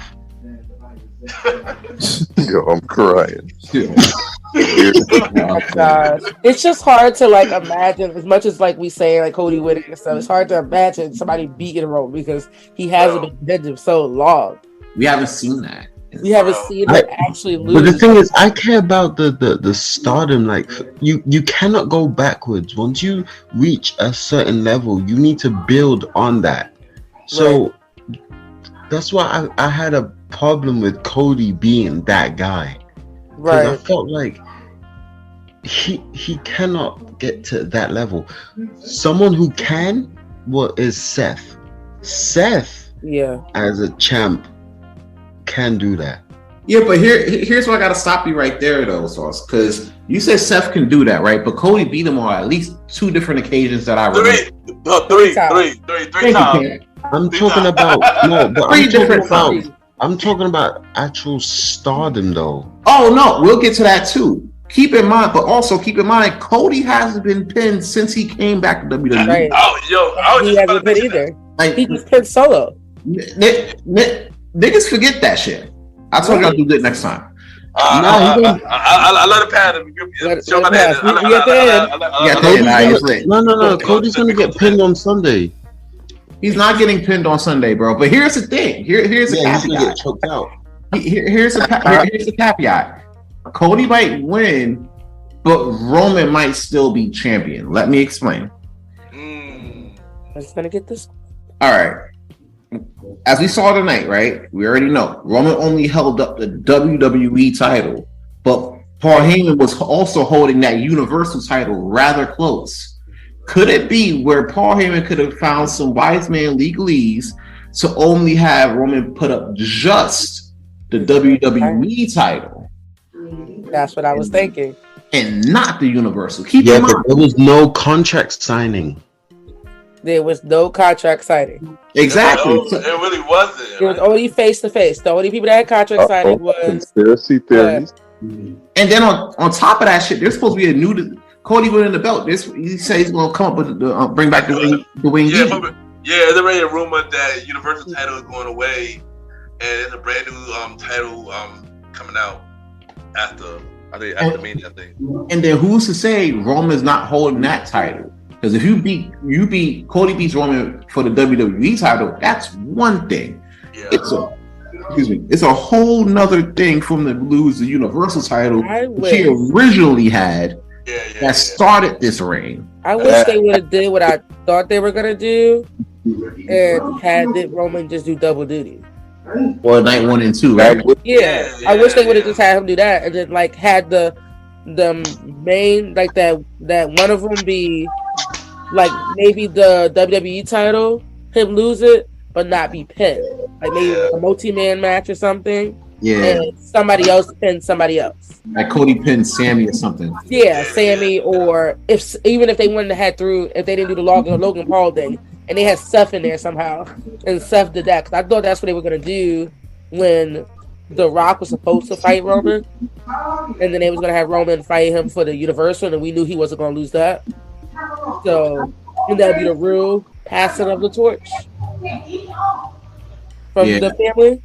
Yeah, the Rock schedule was not letting. He's too good. His schedule was crazy, so I think that's why they just made it a whole both titles. But maybe like you said, Paul Heyman finagled something was legally or something, and they for the WWE title. That's why I was confused on why he was just holding up one. Because that's probably the only title that's going to be on the line. That's what I'm saying. Yeah, I think so too. I'm 1,000% sure y'all are overreading into that, but I think that's what I don't know. I'm 1,000% sure that'd be Maury. So that's a good possibility. Now you still think Roman's losing? I still think Roman's losing. Nah, Roman retaining. Nah, I'm feeling in my soul something Cody Rhodes. I didn't go yet. So, I think about this match. I ain't gonna hold you. This match was a really hard pick. You know, like we mentioned, Roman been champion for almost 1,000 days. Haven't been pinned since 2018, which was Baron Corbin out of all people. Since Cody returned, they've been undefeated. Trying to complete the story, and stuff like that. Who I think gonna win? I'm going with Cody Rhodes in this one.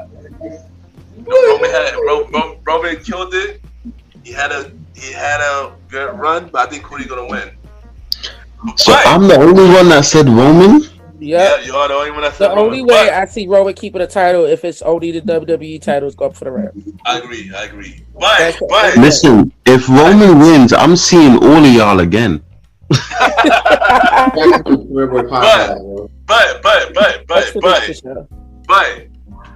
I do think somebody gonna come out after Cody win. And you know who that person is? The first feud. Make sure they returning Randy. Hornswoggle. No, Randy Orton. Hornswoggle, get out. I said Randy Orton. Randy Orton gonna come out. But I don't see Randy Orton jumping into the mix with Cody Rhodes. I don't know. I feel like that seems like a possibility. I don't know why. It might be Riddle jumping into that though. No, I think it's gonna be Seth Rollins again. That's gonna be for them. I hope not. Nah, we already seen that. We already seen enough matches. But if Roman does win, I do agree that Rock will come out at the end. If Roman does win, if he does win, I do think Rock will come out at the end. Yo, if The Rock comes out at the end of WrestleMania, do you know how much ticket prices is gonna go up for the one in Philly? Come on now. That's a fact. I'm gonna have to take a third job. I'm gonna start selling some drugs, man. Like, listen. Don't say that on time. I need to find another job. Yeah. And I also did heard Roman is going away for a while. Yes, I'm saying that's why I was saying. But that could play into the part of the whole Rock thing, because they could build up the rivalry for that year and have Roman take time off still. I think Roman gonna lose the title. He'll take a break. He'll come back, go for the title again, and then win it again and hold it until next year Mania. That way he gonna go against The Rock. So you think Cody gonna win, and then he'll get it back at like SummerSlam or something? Not even. I think like later down the line, like Money in the Bank, like right. or Royal Rumble, probably like a Survivor Series maybe. Well, if they do it that way, yeah. Who knows how they change the Survivor Series up every year. Yeah. Survivor Series now is War Games, so that's true. Right. Which is good bomb. I like that idea. But guys, could you imagine, right? Roman goes on break, right? After, Mania and everything, takes time. And then he comes back like at Money in the Bank as like a secret opponent. Like how Mustafa Ali was about to win it and then Brock Lesnar came out of nowhere. Oh, yeah. Like, you imagine, Yeah, that'd be funny, son. Like Xavier Woods go up to climb the ladder, right? Why Xavier Woods? Because it gotta be somewhere close. Like, yo, Xavier Woods might win Money in the Bank. It gotta be somebody who actually want to win. I mean, we want Xavier Woods to win, but I don't realistically Xavier Woods really gonna win. Like, do like Kofi Kingston at least. But that's why this makes it more plausible. Like Xavier was going up the ladder, and the next thing you know, you hear Roman's final boss theme music come out. He's the last opponent. You hear that music, you be like, that music was Bob. I was ready for him to get rid of that music, that old music. But it just brought back the Shield and stuff. I'm like, it was like the old Roman still. Nah, that new music, that's like final ball shit. I feel like somebody about to die. Yeah, it's over for you. All you gotta do is put like some Latin words, like some like not like Latin word, like Spanish words, but like Latin words in there. You know, like from like Shakespeare or some shit, and it's over for whoever fights it. Whoever fights that. But yeah, that song come out, you like, something about to it's about to be over. Somebody. Yo. So, all right. So before we go, because this episode is way too long already. I got one more question to ask y'all. So I probably asked this already, but we gotta ask this again. So at the Raw at the Mania and the SmackDown at the Mania, who is your surprise to come back? Randy. I would say Randy. Yeah, Randy's probably the biggest one. I don't think Randy. Oh, Riddle. I think either one might come back. I think Riddle stay away for a while. He's still dealing with some stuff. I think we get the Psycho Killer back soon. Who? Dean? Tommaso Ciampa. Come on, guys. Tommaso Ciampa. That was actually my pick. I was going to say Ciampa, actually. That was my pick, actually, though. Ciampa. For some reason, when you said Psycho, my mind went straight to Dean Ambrose. Me too, yo. Me too. I was thinking, I was like, AEW right now to be talking about coming back. The lunatic. I would love for him and Gargano to like put up a challenge to whoever wins. Me too. Yeah, why were you dying? For DIY versus KO and Sammy would be a fire match, yo. I want that to happen. Goodness, they would go. But I would fuck with the Usos versus DIY. I would too. No, I would too. Yeah, that's two. Yeah, that'd be a fire match though. Yeah. And honestly, I would want to see them kind of do it like at least 3 times. Yeah, but like not back to back. Like a best of. Yeah, they do like a best of 7 over the course of the year. Yeah, and I got one more question. Like, which NXT's call up y'all see going to the main roster? And not mentioning Braun, not mentioning Zoe, because we may mention them today, and not mentioning Cameron Grimes. Indy.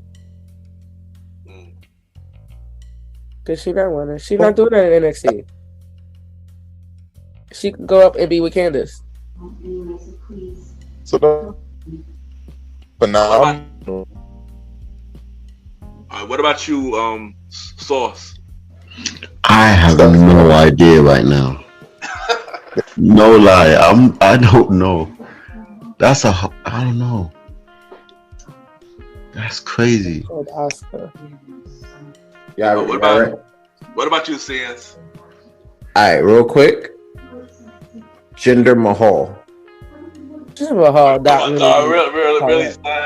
really. I saw Jinder Mahal on an episode of NXT one night. I thought they put him back down there. Yeah, he back down there. Bro, bring him back, bro. He was a modern day Maharaj. Bro, he beat Randy Orton at Backlash. Nah, he back down there for a while. He's with Veer and Veer with Veer and Saga. Yeah, let me in the chair.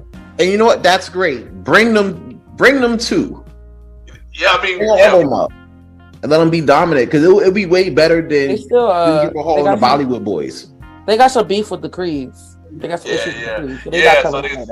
They come back right now. But who I have to say is Grayson Waller. I can see him definitely getting caught up. I can see him teaming up with Austin Theory for some reason. I don't know why. I said that on Twitter. Everybody got upset at me. I didn't look at that. I didn't see that. That was a long time ago. That was a long time ago. But I said Austin Theory and Grayson Waller should get. He is like Grayson Waller got it. Like he definitely will do well. He would. Yeah, he would. Because he already makes people hate him. Like I know he's like this is part of his thing, but I genuinely hate him. Like I love what he does in the ring, but I hate him. I genuinely wish the worst for him. It's like, just imagine Grayson Waller, The Miz, and Austin Theory as a faction. I'm turning the channel. Put 3 heels together. Turn the channel. Mali, who you got for NXT call up? So let me put it this way: since on Saturday the NXT champion is going to be him, it's got to be Braun Breaker. He's coming up. With the spear. And I think Roxanne Perez is coming because I don't see her winning. Don't think she winning for him? You still on that? I'm still on. You don't think? Nah, I feel she will retain. You don't think that like her Cora Jade still has to finish her story? Yeah, I do think so. I think she already beat Cora Jade. But that don't mean Cora Jade been gone for a while. She could come back. She's been gone for a while. She was bullying Wendy Chu. That got boring, and then they got bored with her. Oh, I haven't Wendy Chu. Now I think about it. I like Cora Jade as a heel. She does good. She does well. But I think she can stay there a little longer. She can stay down longer. She's only 21. That's a fact. Yeah, that's a fact. She don't need to rush to go up there. So they need her down there. Yeah, they do. They need her. They got Zoe. A lot of girls are still green. You got to give her like 2 more years. Yeah, but at least another year. Yeah, I agree. Yeah. Give her. Bro, that may be too early. Yeah. So her nickname is the Prodigy. You can't send her up as an experience. Let her be the Prodigy in NXT, bro. They did that. I mean, they already kind of seen her. They know people know who she is because she came on SmackDown one episode and she killed it against Bayley. She did kill it. She killed it against Damage Control. Like if she would have just like shout out to Bayley. She probably would have won the match. And bro, she can't be the Prodigy with AJ Lee's character stick. Well, she inspired by AJ Lee though. So I mean, AJ Lee. No, that's great, but she called herself the Prodigy. Words matter, bro. Well, yeah, she's like AJ Lee is like one of her inspirations, and she's like that's one of her children. That's Cora Jade. Yep, that's a fact. But we talk about her all the time. Yeah, but we can talk about wrestling all day, but we're going to end this here. Thank y'all for coming down to this episode. This was a dope episode. Thank you, Sands. Thank you, Malimal. Thank you, Kyle, and thank you, Anj, for coming on the show. We should do one reviewing WrestleMania if who's right and who was wrong.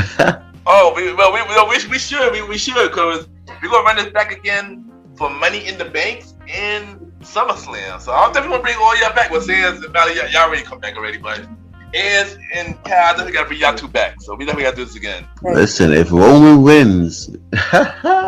So we're gonna do what about who was right and who was wrong. Oh, we should. I hope you were all taking notes because I did not. I definitely did not. I probably will be listening to the episode and take notes after that. But what everybody said. I was just gonna listen to the episode.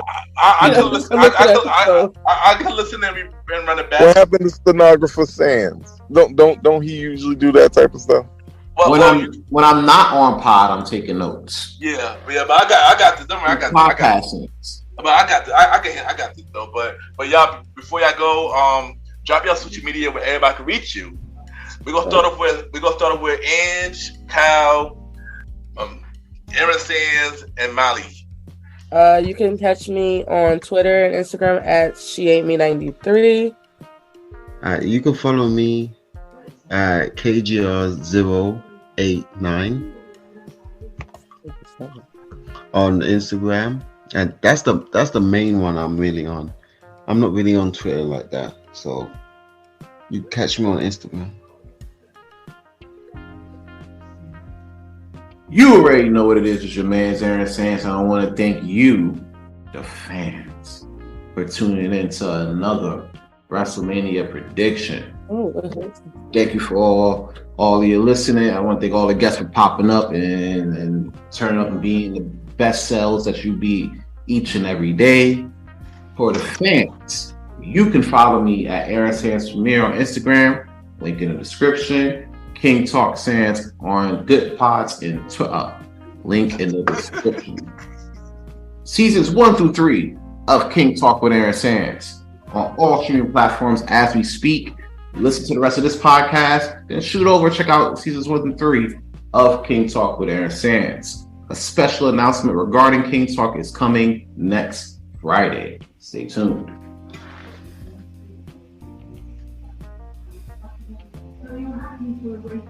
Mali. I was waiting for you. Come on, you know you gotta help me. Long live the chief. They call me Malimal. Amazing show. You know the showcase of the Immortals is gonna be fire. Definitely gonna be tuned in. But until then, y'all can find me on Instagram, Twitter, all these things. Just type "They Call Me Malimal." I'ma pop up. They call me Malimal, and that's it for me. We getting out of here, boy. Ken, finish us up. Yeah, thank y'all again for coming on the show, and thank y'all for listening to this episode. And I'll be right back. There you go.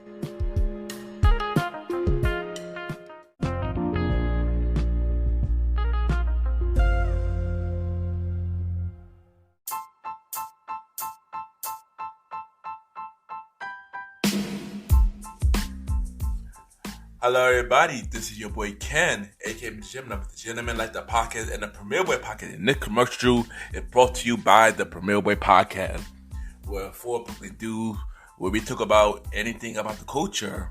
Hosted by myself, Ken, aka MrGentleman, Mr. Aaron Sands from King Talk with Aaron Sands, the Star Riding Ride, who is also my co-host of the Old School Show, and long live the Chief Malimal. And we talk many topics, from politics, music, sex, love, relationships, and many more. And also every topic that's going on in the news right now. Many of our topics are very controversial, and the podcast show might not be for everybody because we talk about many explicit content. And yeah, so if y'all decided to check out the show, y'all be warned because y'all might need a drink or two. And yeah, because this podcast is so crazy. I'm shocked it had not got canceled yet. So if y'all looking forward to listen to the Premier Boy podcast, check it out on Anchor, Spotify, Apple Podcasts, iHeartRadio, and many more. Each and every Wednesday at 12 a.m. You can check out the Premier Boy podcast with myself, Mr. Aaron Sands, Star Riding Rod, and long live the Chief Malimal. This is your boy Ken, aka MrGentleman. Have a good day and night wherever you're listening to this episode. Now back to the show. Yeah!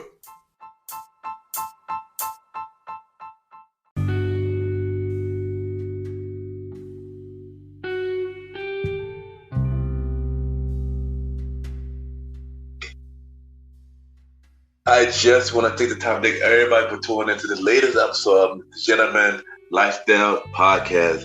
Thank you to my guests on this all-star episode. And from Let's Talk About It with Anj, dope individual, dope wrestling fan. Check out Pocket Show. Let's Talk About It with Anj right now.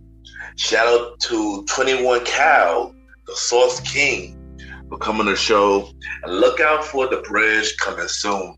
And of course, shout out to my brothers from the Premier Way Podcast, Aaron, King Talk Sands, from King Talk with Aaron Sands. Every Friday, check out King Talk with Aaron Sands.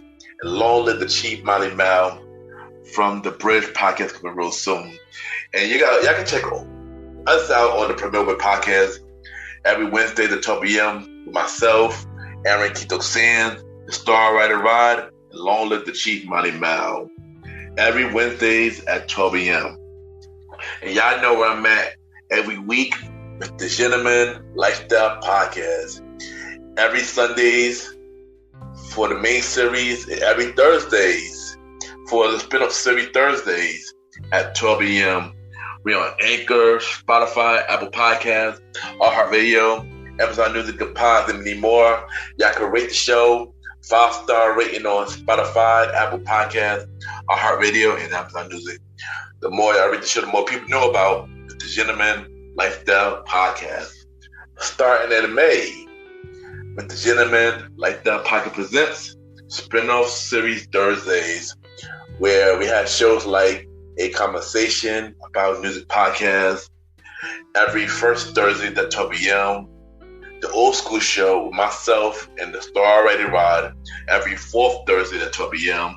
and Date Night Talk podcast every second and third Thursday at 12 p.m. So, starting in May, spin-off series Thursdays. If you want to be a guest on Mr. Gentleman Like That podcast, y'all can email me a bio about yourself and everything that you do to my email, kenYPGENT@gmail.com, or hit me up on social media, Ken_Mr. Gentleman. I repeat, Ken, Ken Mr. MR Gentleman, GENTLEMAN, and I am looking for guests for season 7, because season 6 is pretty much all filled up. Unless things could always change, but I am definitely looking for guests for season 7. So hit me up if you're interested to be a guest for season 7 of Mr. Gentleman Like That podcast main series. And at this time, it's time for everybody's favorite end of the episode segment. We had the Mr. Gentleman Like That shout outs, where I shout out 5 podcast shows and I give them their flowers. And the 5 next shows that I will shout out is Conversation with Kinfolk podcast. 3 dope brothers talk about, the word of God. And I always enjoy this show. They were just on 12-3 Talkback with Victoria J, who will be on my show pretty soon, so look out for her. But shout out to the brothers of Conversation with Kinfolk podcast. Also, shout out to the Zaya show. Hosted by Zaya. Really dope show, really dope individual. He really speaks his truth. He had amazing guests. Check out the Zaya show. And also, Zaya will also be on the second half of season 6 coming soon. So look out for him. Also, shout out to what is TWS. Shout out to J Dot. Dope show. And check out his show as well. Shout out to Walk With Me podcast, hosted by the Cyber Warrior. He always show me love, so this is my way of showing you love back. So check out Walk With Me as well. And last but not least, check out Beer in Front, hosted by Dave. Really dope show. If you're into different types of beer, this is a dope show for you to check out. So check out the 5 shows I just mentioned: Conversation with Kinfolk podcast, Zaya show, What is TWS, Walk With Me podcast, and Beer in Front. Those are the 5 shows that I have for Mr. Gentleman Lifestyle Shoutouts. And also, follow me on Good Pod, Ken, Mr. Gentleman. Y'all already know Good Pod caters to many independent podcasters. We rate each other's shows. We see what we each other will be listening to, and we have the charts. And at this time, time to do the chart review, and of course I'm gonna do the Good Pod charts. At this moment, Mr. Gentleman Like That podcast is back on the charts.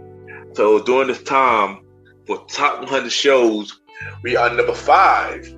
For top 100 shows on society and culture, we are number 2 for society and culture.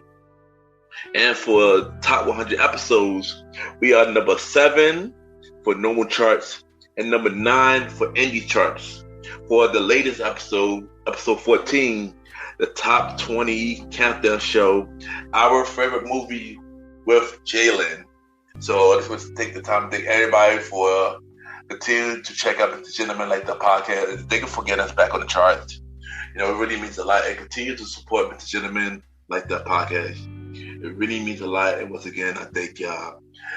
Y'all already know, check out the website for Mr. Gentleman Like That podcast, www.realmrgentlemanlikethatpodcast.com, www.realmrgentlemanlikethatpodcast.com.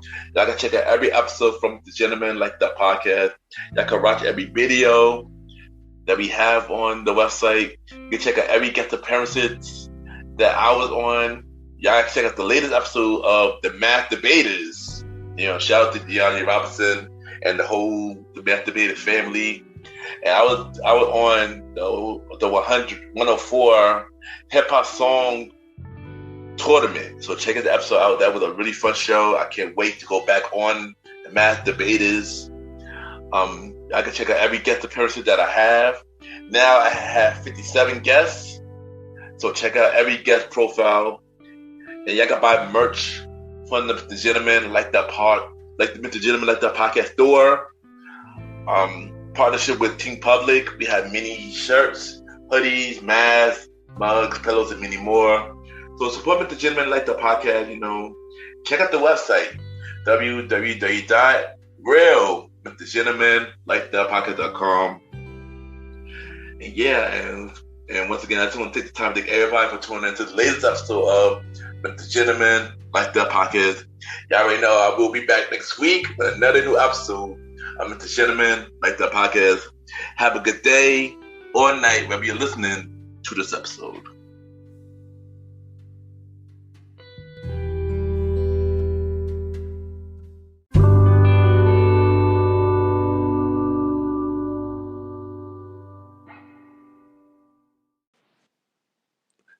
Yo. This is the fresh one. They call me Malimal, the man. And you're listening to the Gentleman Lifestyle Podcast with my boy, the gentleman, Ken. Shouldn't be anywhere else right now.